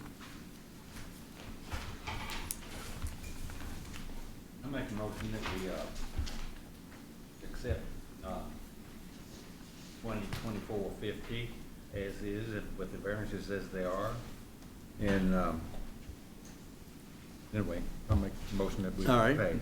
Do we want to put in there about the traffic study, Well, for the entrances, or let's just leave that be as it is, or? I'm kinda like I them. don't know, I just wanna- I'm kinda like them. I feel like if you, go so far and stop it for the time being, that it makes, save a lot of redoing down the road. That's the kinda way I would think We're about fine it. to put it if you want to add that. Because I think we're going to do it regardless, yeah. Yeah. All right, I have a motion. I'll second it.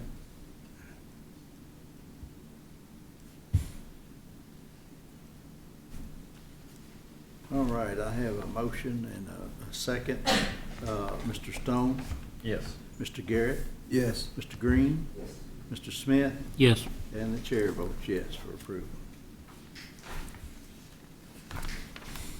All right. And then the next item is PDP, or PSP 2024 dash 64 for the paddocks at Jennings Farm.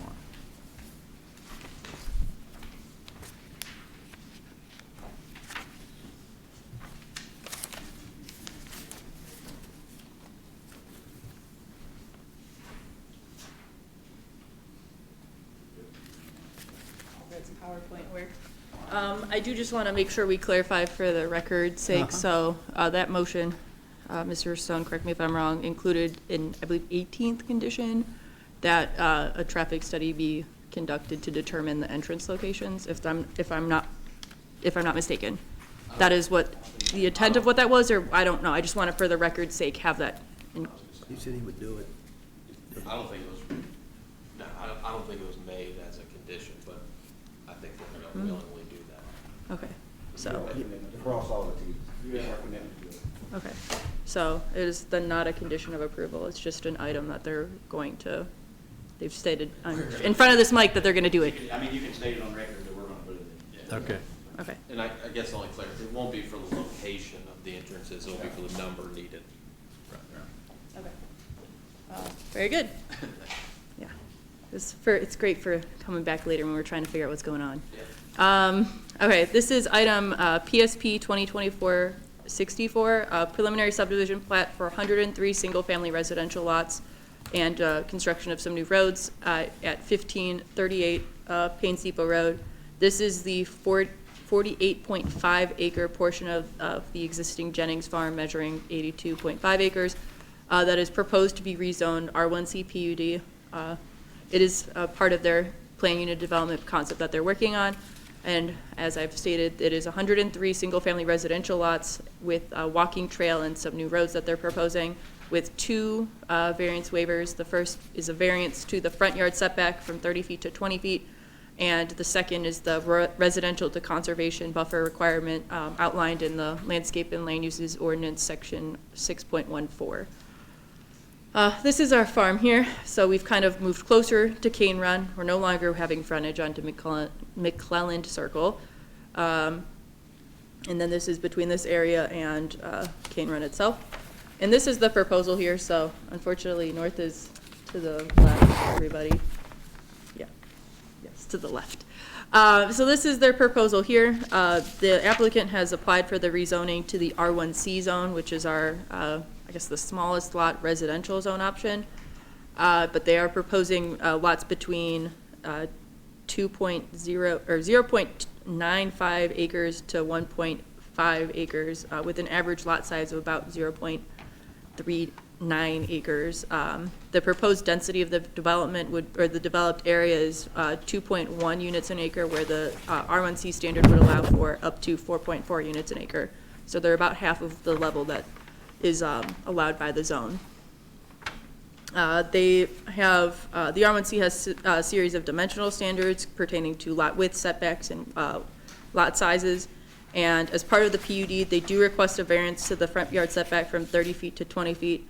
As the applicant alluded to previously in the ZMA and also maybe briefly in the PDP, they are requesting that front yard setback variance for in exchange for kind of providing that 100 over, or minimum of 10% open space to offset that flexibility of a PUD, which is double, which the 52 acres that they're providing is double what the 10% would be, as long as those connections are made and they are safe and clearly marked and everything like that. Staff finds that that request for that setback accommodation is appropriate and would recommend in favor of that one. They will speak a little bit more to grading situation, which kind of necessitated it, but they could speak about grading stuff. I don't need to, when they're the experts on it. They're the people that are doing it.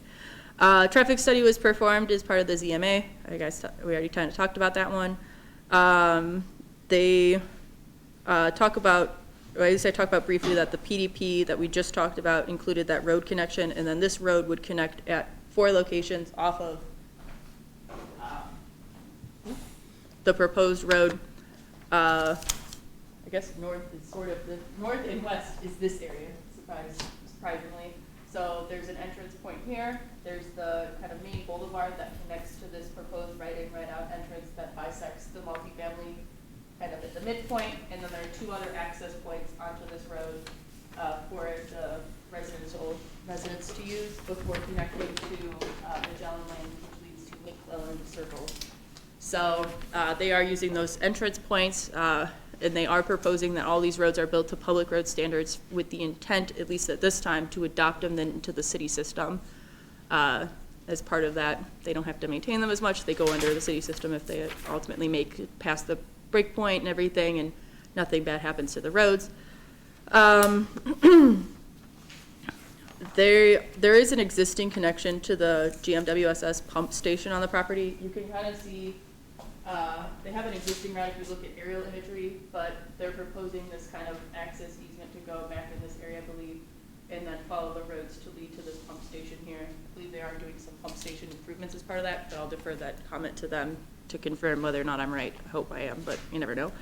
The subdivision plat does show the planting of street trees along all proposed public roads in at this time, or at the time of submittal of their corrected plans, in a 7.5 foot wide easement where all utilities are proposed to be installed.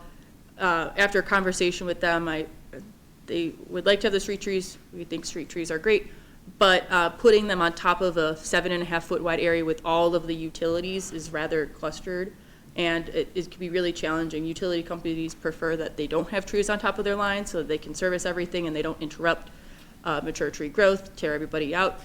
So they, at the time, the staff report recommends that they put the trees on the other side of the sidewalk. So instead of it being, I'm going to use my hands here for this one, instead of being like road in the middle, street trees and utilities, sidewalk, house, we recommended road, utilities, no trees, sidewalk, trees, house. So in conversation with them, they have kind of discussed some alternatives, and I believe, and they'll have to correct me on this one, and I'll probably let them speak more to it, that the utilities be kind of moved a little bit on the other side of the sidewalk, and then the trees be where the utility easement is. So it'd be road, trees, no utilities, sidewalk, utilities, house. But I will have to defer it to, oh, I was right. So that is their proposal right now. We would find that to be appropriate to do it that way. Street trees can add a lot of benefit to a neighborhood, make it more attractive, and so we always love seeing more trees planted where possible, and so anything that we could do to plant them and then to keep them safe so they don't get damaged when utility servicing needs to come in is ideal for us.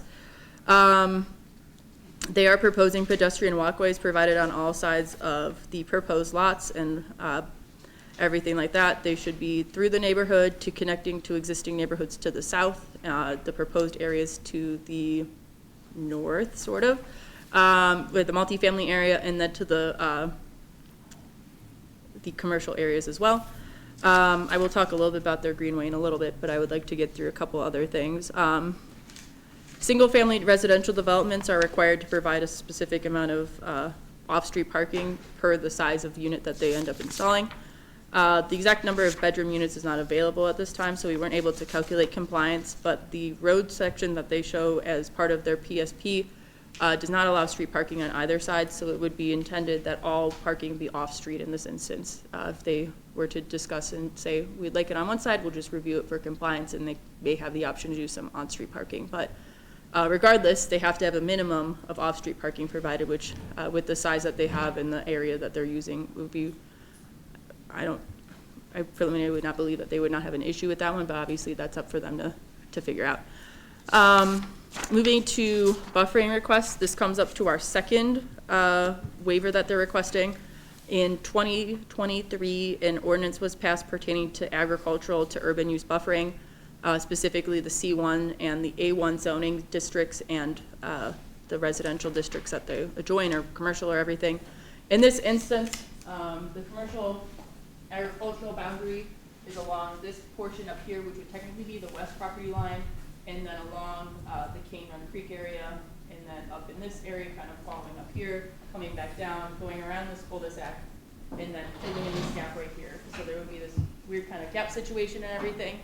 As part of their PUD, and because they are interested in using the C1 areas as their open space, they've requested a waiver to that requirement for the additional buffering that would be required. It would be a no-climb fence, 6 feet tall, additional setbacks and everything. But they've requested that because they are using the C1 areas as part of an amenity feature to their neighborhood, that requirement be waived so that they can have that kind of connection to the greenways.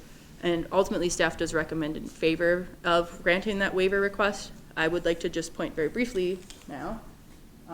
So they are proposing their greenway walkway connecting from around this culvert here that they would have to install over the stream crossing, kind of wiggling around the pump station, getting a little bit closer to the Cane Run Creek before coming up and going up into this area here with a little loop.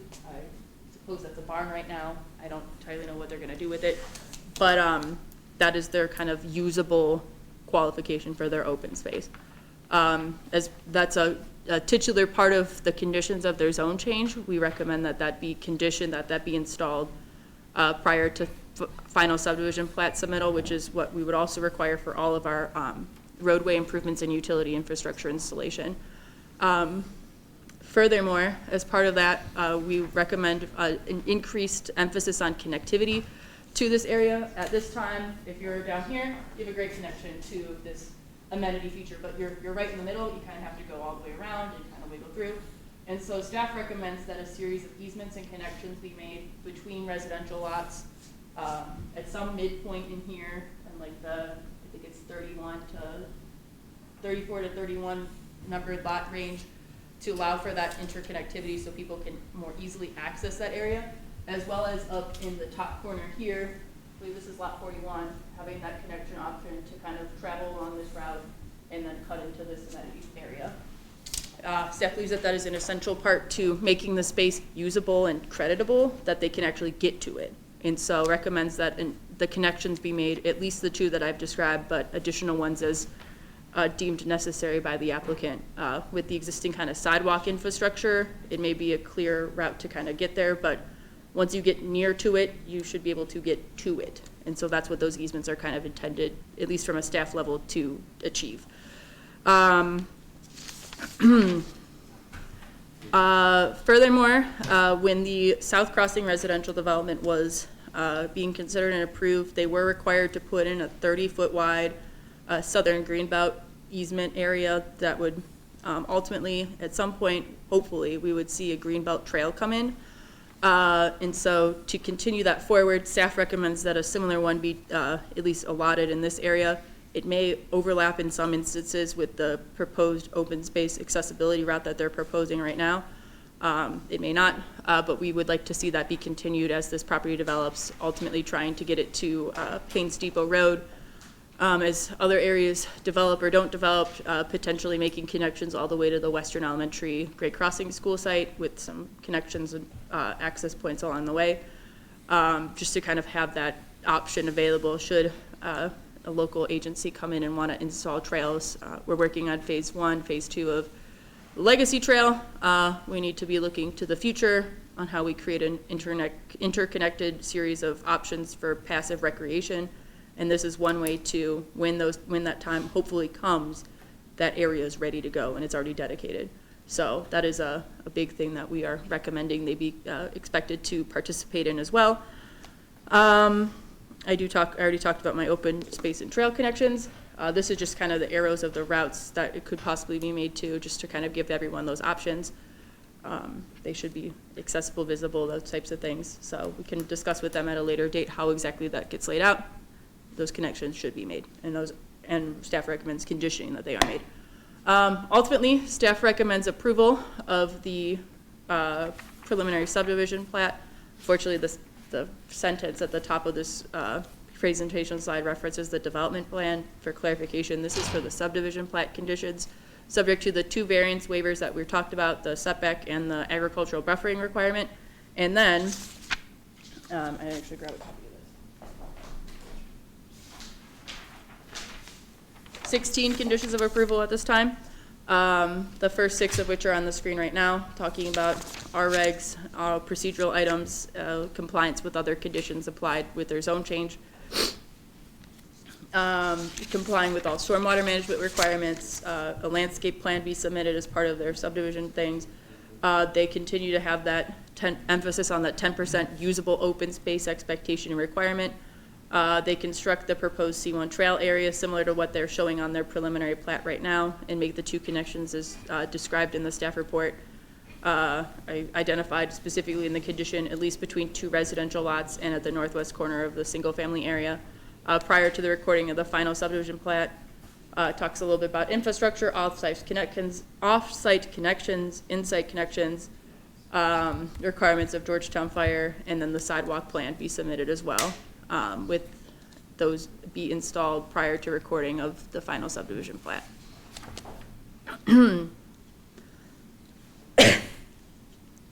Sorry. We have 20. Oh. What has Uh-oh. been taken out? Several of them were kind of combined, so some of these we're talking about previously. The fence requirement, condition 13, that's been removed as part of their waiver request. The tree preservation easement, or the street tree expectation, that easement conversation, condition 12 has also been removed because they've shown a relocation of the street trees to outside of that conflict area. Okay. The photometric plan was also removed. The, any references to the, condition 6 was removed, talking about construction grading, construction plans, pre-construction meetings for subdivision plat. That's not really applicable, so we pulled that one. So that's, I pulled 4 of them. So that's 16. Yeah, okay. So I do apologize on the confusion in the staff reports. That's why I tried to at least get the most up-to-date conditions of approval to you guys in hand, but I understand that they get a little bit confusing when you're looking at 2 near identical sheets of paper trying to figure out which one's what. So I do apologize on the confusion, and hopefully this all makes sense now. So let me clarify something in my mind with this plan here. Yeah, sorry, I'm not gonna be able to pull it up, so I'm just gonna use this one. Yes. So the residential area between there and the green space or the conservation district should have had a 6-foot fence. Correct. But we're not gonna do that because they're using that as their green space. Correct. Is that correct? Am I I believe. right so far? And I have no problem with that. But then down on the other side of that is Summerwind Farm. So then do they have to have a 6-foot fence on that boundary, on the other side of the green space? Because that was the purpose of the thing with the agriculture group, actively agriculture operations. Yes. It is across the stream in the floodplain, so that is an item of concern. Putting a fence in the middle, that would kind of defeat the purpose and clog everything up. But there is no requirement between C1 zone properties and A1 zone properties that a fence be installed. The intent of that ordinance is to protect the A1 and the C1. And in that area along the creek, it would not be that case. All right. So. I believe there is a horse fence there already on the farm. And they could keep that up. I Yeah. mean, we're not gonna force them to tear that down. Right, yeah. But it's plank fence. Yeah, not a 6-foot no climb fence but I was mistaken. It was between A1 and residential. Correct. So we've got that C area in between the 2. Yep, that little. And I agree with that, but by using the walking area and everything, you do wonder how many people are gonna go, well, look over there, and they go over there, and they reach over the fence. Climb over the fence. Yeah. I can see that. I would hope to God they don't do that. Yeah. You brought up about horse. I know. But they'd have to cross the creek. Across the creek, And that is a good distance. that's a good distance. The Yeah. other thing is we have a distillery on property. So if they're gonna wander that far, they're gonna wander anywhere they want. Yeah, I mean, it's. yeah. Okay.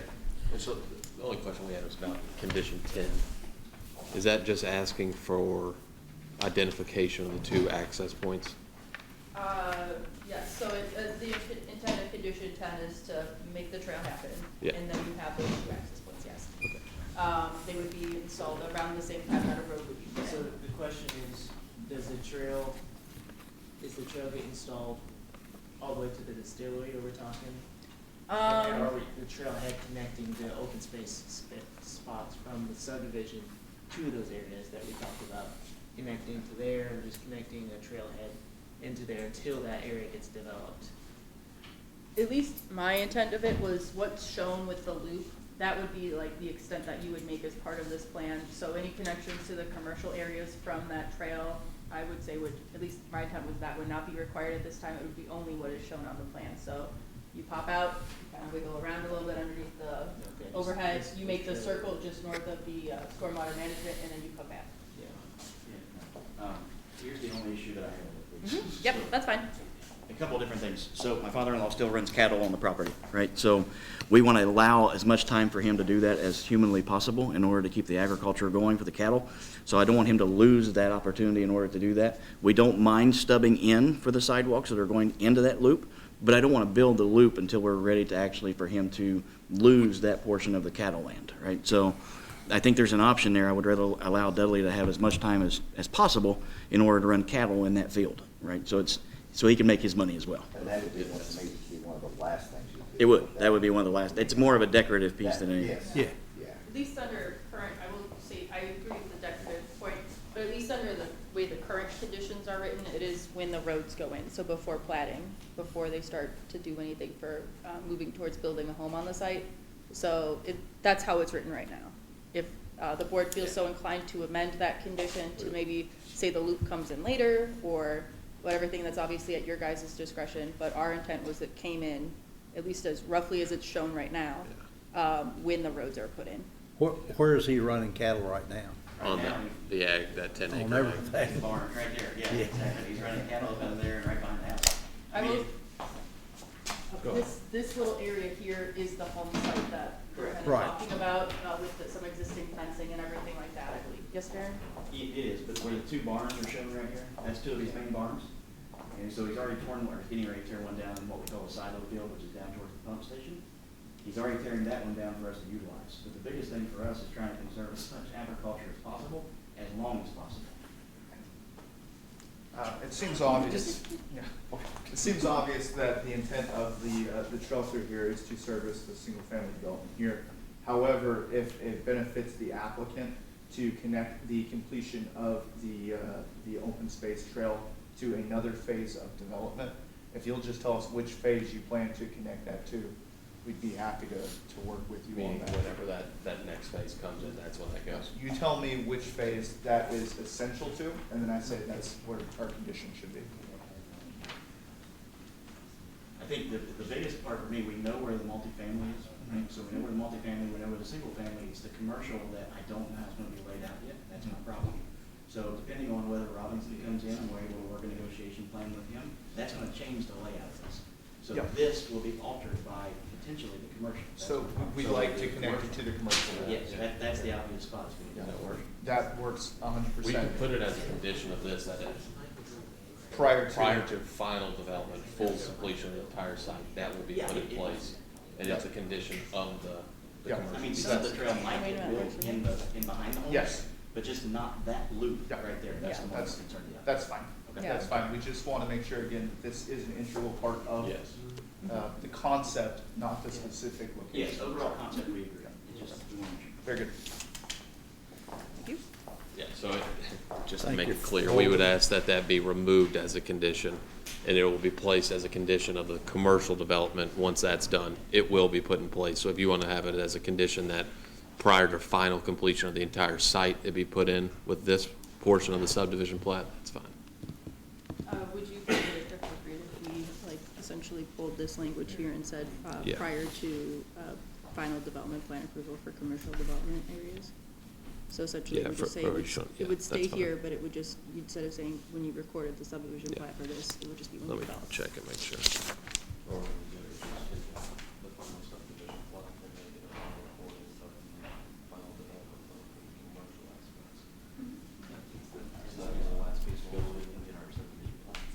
Yeah, it wouldn't catch point the final subdivision plat, but it would catch That's my biggest, final. as long as we get it commercial. platted, I'm good. Yeah. As long as it catches that. That'll Okay. work. So to clarify, we would ask to amend condition 10 to say that instead of prior to recording of the final subdivision plat, prior to recording of the final development plan for the commercial aspects. Staff agrees with that condition recommendation.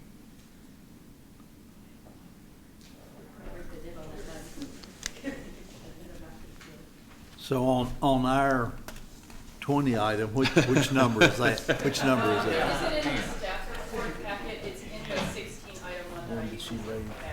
Okay. Yeah, yeah. Right here. The one that was laying on our desk here. Yeah. And it's approval of the final development plan.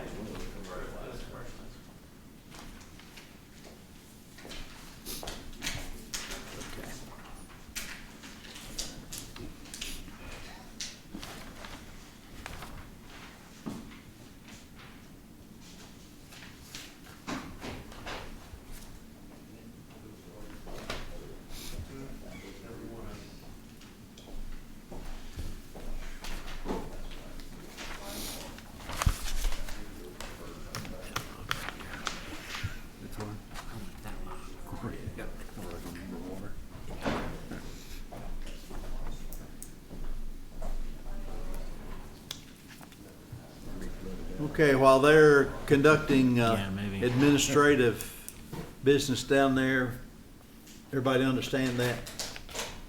They're gonna do the trail in conjunction with the commercial development I do have a question. prior to the, Talking about the so she was talking about, you know, have another connection in there for the future. To do that, you would have to leave, obviously, a three-way between some of those lots or something like that. That'll be on final development to do that. Okay. and that's not a problem to adjust that. Charlie, can I ask one question on Yeah. that? We've done that 2 or 3 times through the couple of years I've been here. And I'm Couple? not sure any of those paths between lots has ever lasted. I know just recently we required them up on West, or off of West Main there on the Bevins Farm. And even those, some of those have been taken out. And I'm just wondering, is that something that's working anywhere? Because we've really had, I mean, starting with, oh, good Lord, behind the 3 Krogers ago. What, yes, thank you, Mount Vernon. We had wonderful trails through there. Not a single one of them is there anymore. Well, for that matter, even before me, if you can believe it, in the 50s, we had trails and alleyways in the back and all in the tree streets. None of those are there anymore, except for where people have kind of taken them and now, well, they're still gone. So I'm just wondering, is that something that is actually working someplace? Because we've had to come back and deal with that, I'm thinking, pretty much every time. Ms. Perkins, I'm going to defer to you on your local knowledge. But I will say in other jurisdictions. That's enough, Charlie. I will say I have seen examples of other jurisdictions being able to successfully maintain those trail connections throughout neighborhoods. And again, Ms. Katz and myself recently attended a planning conference, and I can tell you a fair amount of time is spent amongst planners determining best practices, and we identify that as one of the best practices for creating that interconnectivity between the communities and those assets that are supposed to serve it. However, with that said, we understand the human inclination to utilize as much space as they can on the property which they've purchased. We have identified as one of the conditions elsewhere for the PDP the need to delineate sidewalks with markings and crossways with markings. I'm unsure right now of a solution to delineating those easements, but I feel confident that working with the applicant, who has specified that he is a local, we appreciate this, that we can find a solution for at least allowing in the near to midterm those connections to be maintained. Yeah, and I certainly understand all that, and I really agree with all that. The problem is, it's just the outcry has always been primarily involving security. They didn't want people running down their side yards and through their backyards and so on. And well, I don't know about the tree streets, even finally something was before my time. But all the others have been security, they didn't like it, and in fact, they were then taken out, and we've just done that many times through the years. So think about that as we're dealing with this thing, because Well, I love the connectivity. If you go to most any beach community, you've got houses on the beach, and then those houses across the street need access to the beach, and so there's a trail or a walkway between those houses, and they stay open. And that's also customary for those kinds of communities. Yeah. It's never really become customary here, so just think about security as we do that, because I would love to see connectivity everywhere. All the little barricades I really don't like. Yeah. But anyway, I just wanted to bring that up from a historic viewpoint. And I think if the developer in the beginning and then the homeowners association, they're gonna maintain the rest of the trail, it would behoove them to maintain that area between those houses and let those people know that it's for the good of the community. And I think that is part of the problem with getting the HOA to really keep these established. Colony had incredible trails. Oh, that's right, throughout, yeah. And they were even constructed. They were nice trails at one time, and I don't think they exist anymore. No. I never knew about it. Connection, yeah. But all along Elkhorn and Kraken, throughout the development, the open space, I don't even think they're there anymore, but they're just not maintained, nobody's. yeah. I will just say, in working with the applicant on this project, and again, going through the PUD process, the applicant has really, I think, recognized the value of these community amenities. We anticipate that we will be able to find a solution. If not, we can always modify that condition of approval moving forward. I think the applicant would be okay with that. We're going to put them in the best of our ability. We will now call them the Charlie Perkins. And I deserve Forever that. Trail. There you go. Thank you. I will say, and speaking to Holden's experience from my similar experience with the areas that I've at least been familiar with in my studies and everything, easements that are designated as actual properties versus an easement through someone else's property tend to be a lot more respected and everything like that. If it is clearly a paved area with fencing on both sides, all the way down, that is like, this is public land with signage and appropriate designations and parceling off, those tend to function a lot better than just saying, it's that way, and you don't know, is it a winding trail, is it a straight shot, do you have to cut off a tree? Yeah. If you have a very clear paved, intentional route with fencing and appropriate other features and potentially more landscaping to say, it's screened from the neighbors on both sides, that tends to work really well, and that tends to be respected and not, Yeah. And that would keep people And from kept. walking through other people's yards to get to the trail. yes. And we'll drive through the tree streets in a Yeah. while, and a couple of those up here, up off Clinton, but otherwise, I'm satisfied. 3 Kroger's back. I knew where it was from. Yeah. Unfortunately, I did too. All right, we have discussed this. Any other questions? I will entertain a motion. I will make a motion, we approve PSP 2024-64. I have a motion by Mr. Smith, Second.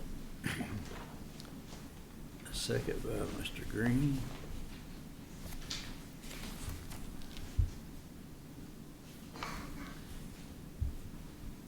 Okay, Mr. Green? Yes.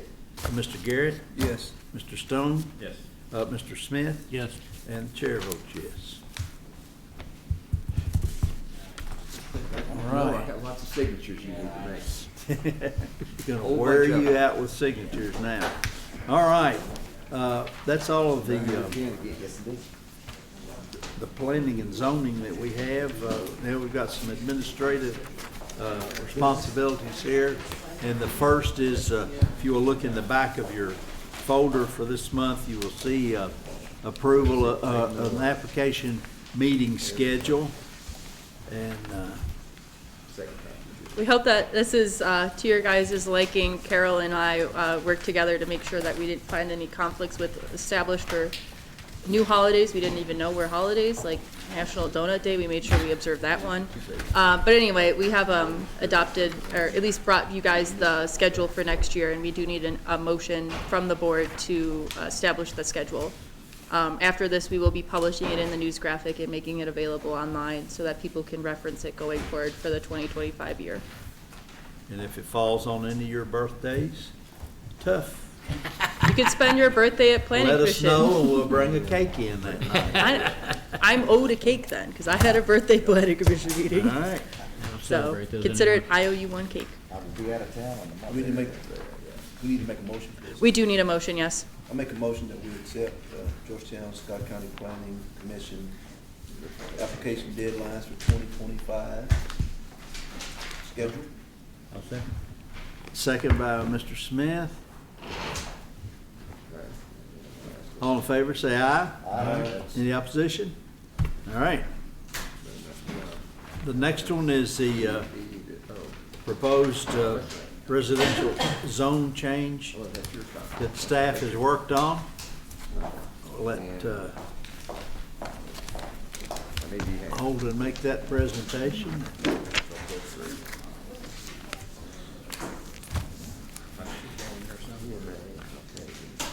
Okay. So I'd just like to start by saying this is, I think, the last meeting we're going to have this year, barring an exceptional circumstance requiring something. Thank you, Darren. Yeah. And so with that, I'd like to say happy holidays, Merry Christmas. We're nearly there, guys. That's right. So even though we're coming very close to the end of the year, I just want you guys to know staff still has their foot on the gas.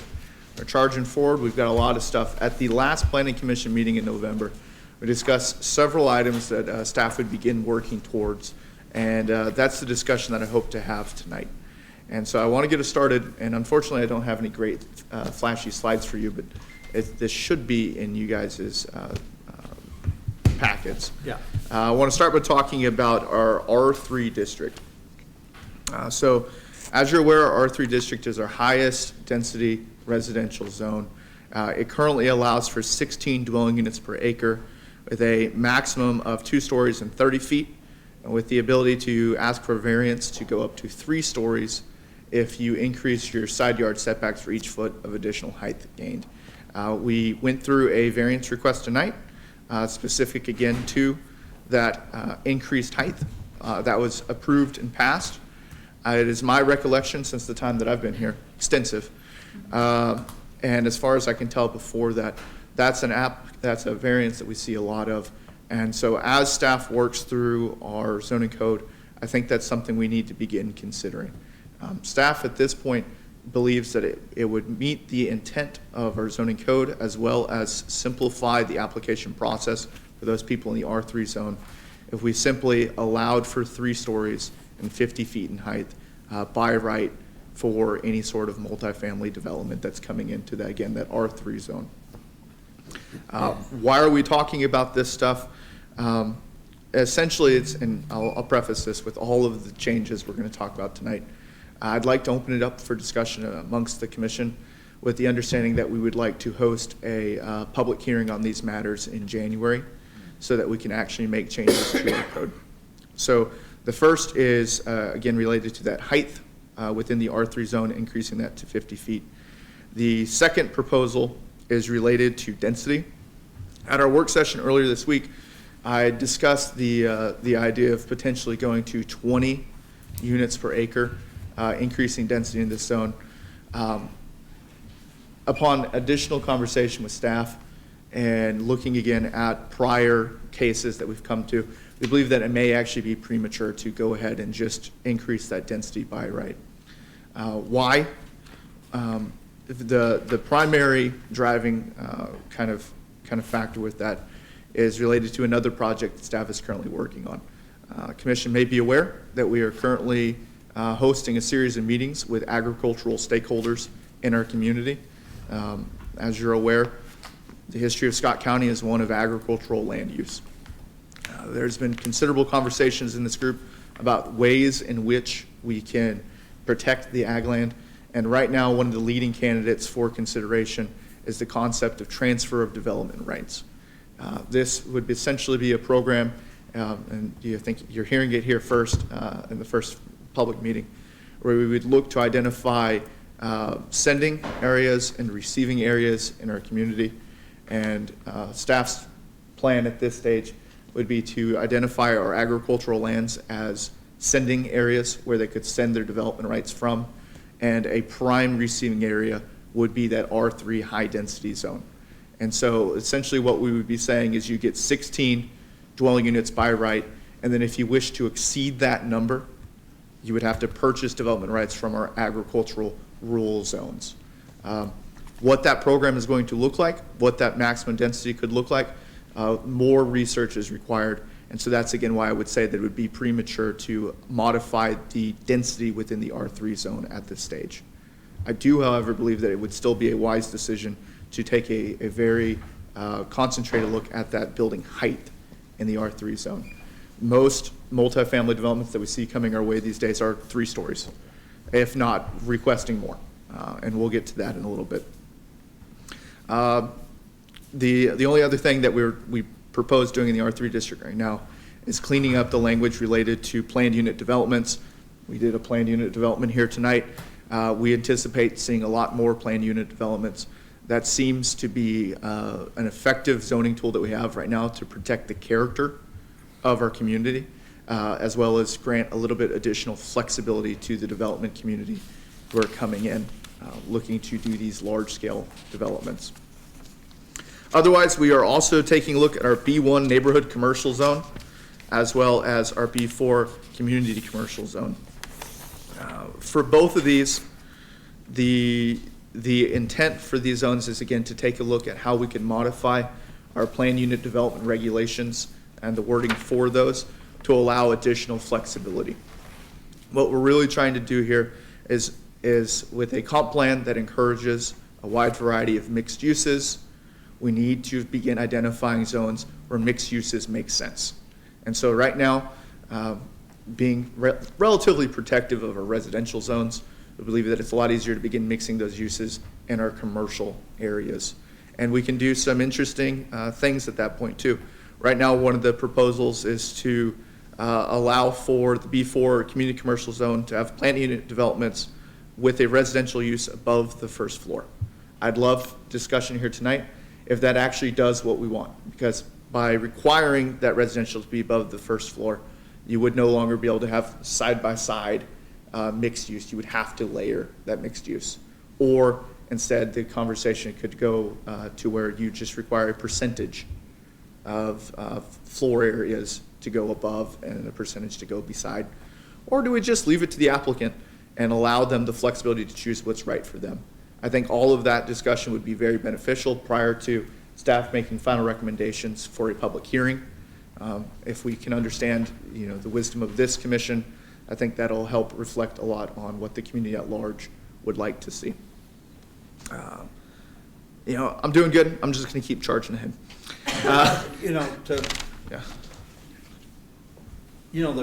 There used to be that corner grocery store or drugstore right in the middle of a residential area there, and then we kind of got away from all of that and had to, put it in all business together, and it does make sense to help that neighborhood.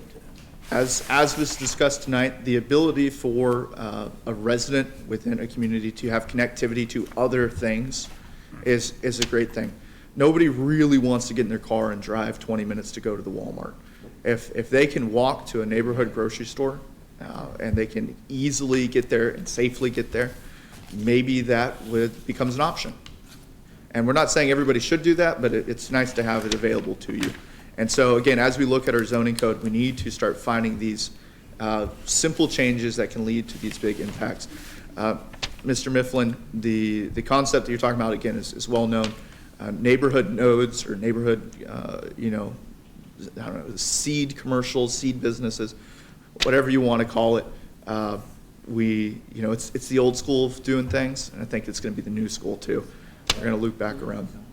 Actually, let me pause right there. Does the commission feel comfortable with moving forward to a public hearing in January related to these very limited use changes? That's fantastic. I think, so, yeah, that's a great idea. All right, well, then we will continue that way. We'll make sure that there's proper notice to the community, and with any luck, we'll pack out this place, and everyone will get their time to speak. Another really fun project that we're currently working on, as was discussed at the last Planning Commission meeting, is we are in the very early steps of identifying an area for an entertainment district in downtown Georgetown. And the short time that I've been a Georgetown resident, there have been, well, I was at the Christmas parade with the lighting ceremony. I believe that there was also a concert that was held downtown at one point. I say this all to say that there are activities and events that are taking place in downtown Georgetown. If we can identify an area that could function as an entertainment district and could potentially help draw people into that downtown area, I think that would be a great benefit to those downtown businesses and be a great amenity for the residents of Georgetown and Scott County at large to be able to come to and have a good time. For this project to be successful, we are going to do our best to identify the area and create land use regulations around the entertainment district. But there's going to be a lot of community development and a lot of community investment that's going to be required to really make this into something more than just lines on a map. And so we have but a small part to play in this process, and then we will obviously work with other community partners and other people who have a vested interest in the downtown success to make sure that we end up with a good product for that. The map in front of you also should give you a pretty good idea of what you can do with your Christmas break. There's a number of restaurants and bars downtown that everybody should be going to.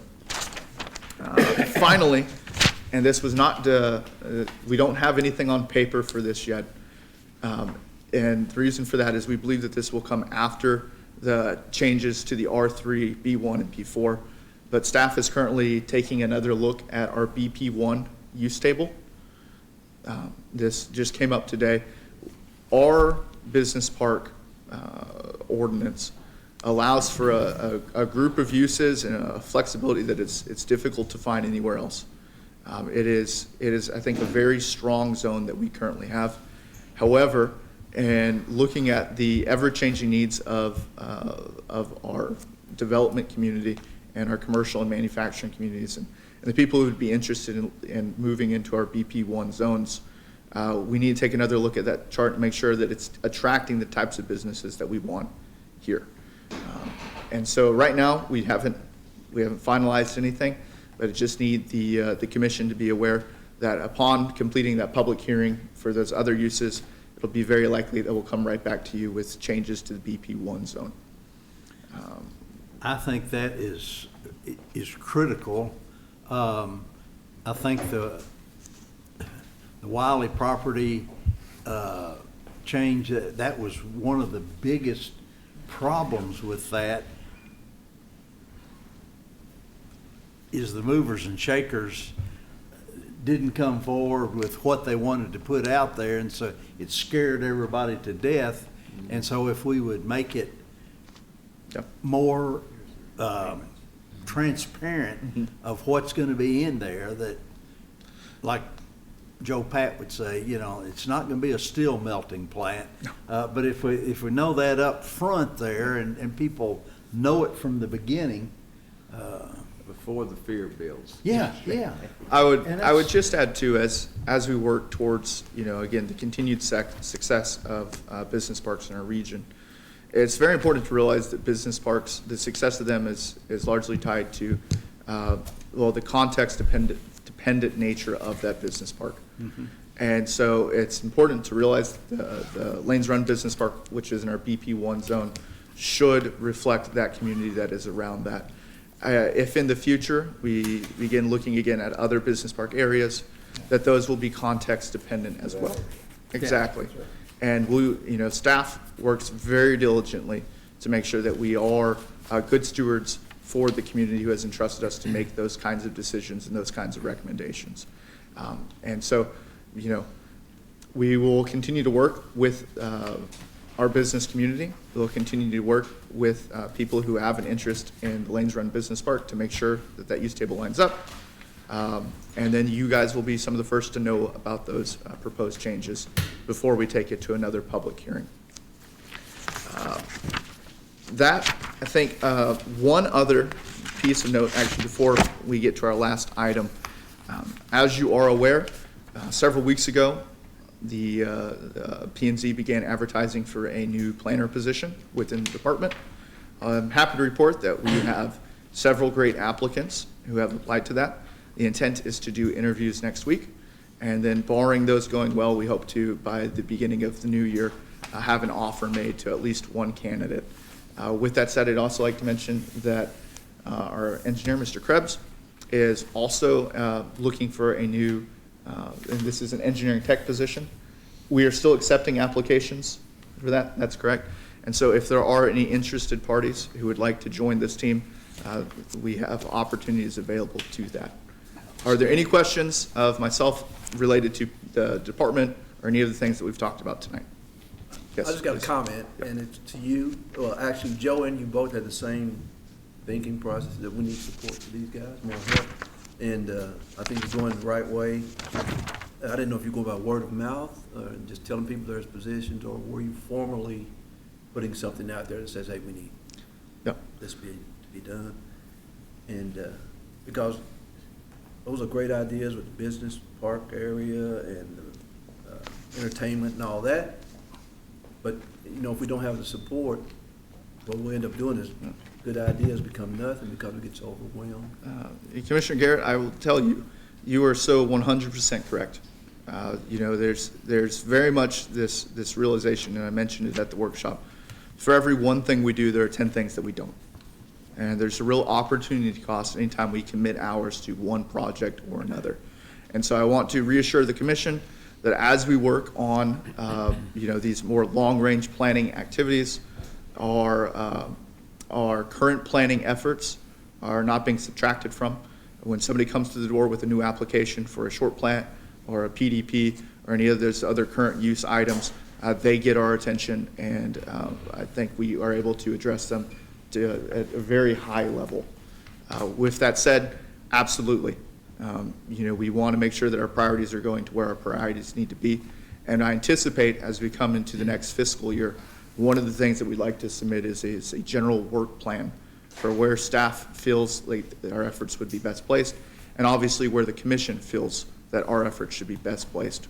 We are in fact planners, and so I think it would benefit us quite a bit to plan where those efforts are going to lie. You and I have talked a couple of times, and we mentioned it to Joe Pat when we were in front of him one time. Have you talked with him and the mayor about getting the code enforcement officer, building inspector under our umbrella? Only briefly. Okay. So I believe that they are aware of that idea.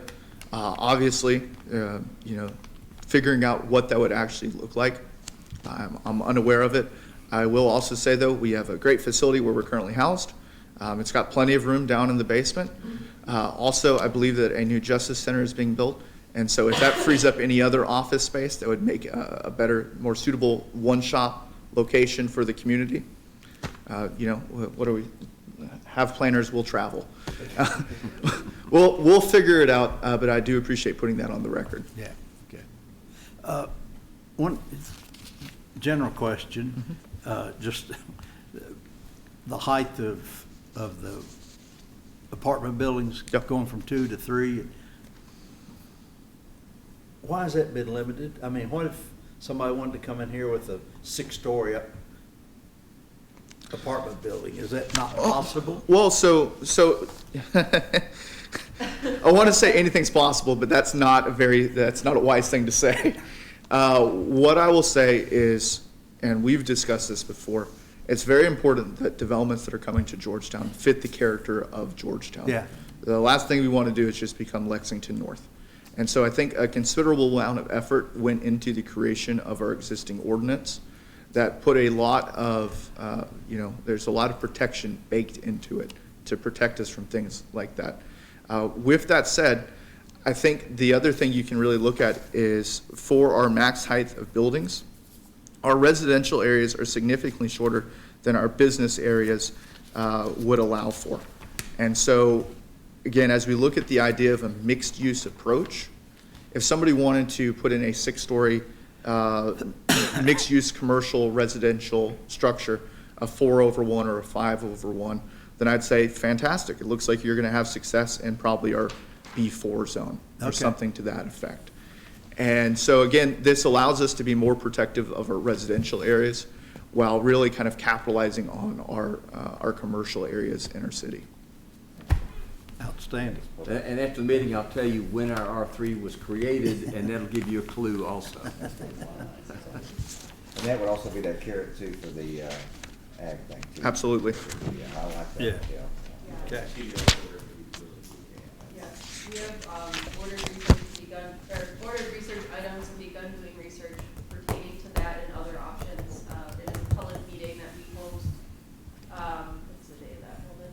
I believe it was the, 14th? we'll, It's in the teens of January. Yeah. In the pre-teens and teens, on a Tuesday. It is a public setting, it is a public discussion, we come in here and we talk. You guys are more than welcome to come or spread the news to other people and have them participate as well.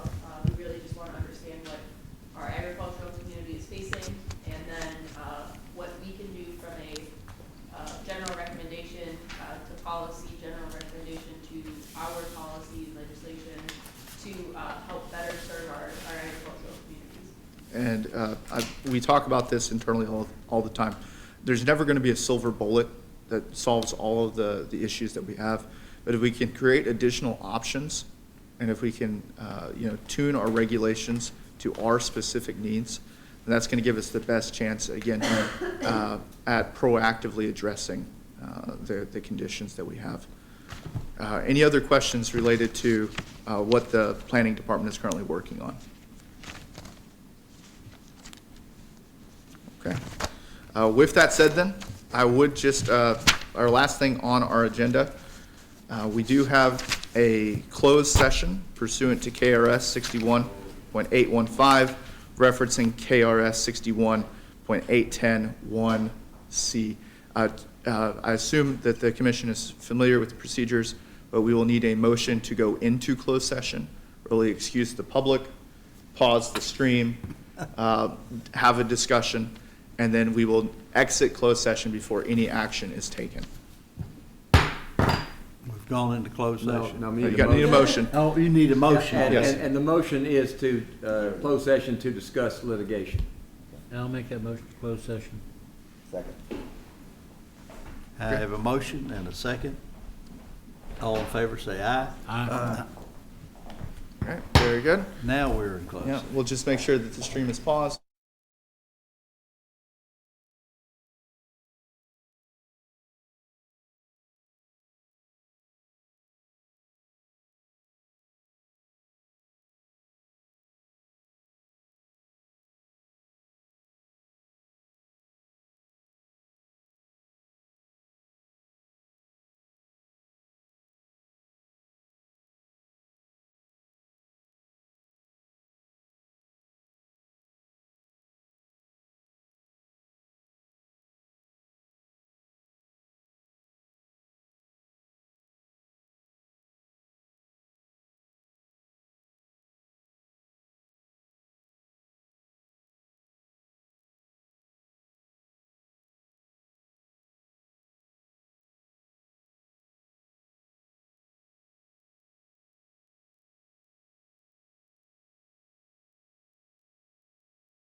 We're good? And I, again, just recommend that we approve the proposed agreed judgment in the case Scott Circuit Court number 24 CI 855. And that's we are co-defendants with the fiscal court, Scott Fiscal Court. Do we need to make a Motion second on that. I'll make that Yes, motion. sir. Dan Smith made the motion. Brad Green second motion. All in favor, say aye. Aye. Done? Done. In that case, bring down your hammer, sir. Yeah, staff has nothing further. All right. Hope you all have a Merry Christmas. Merry Christmas.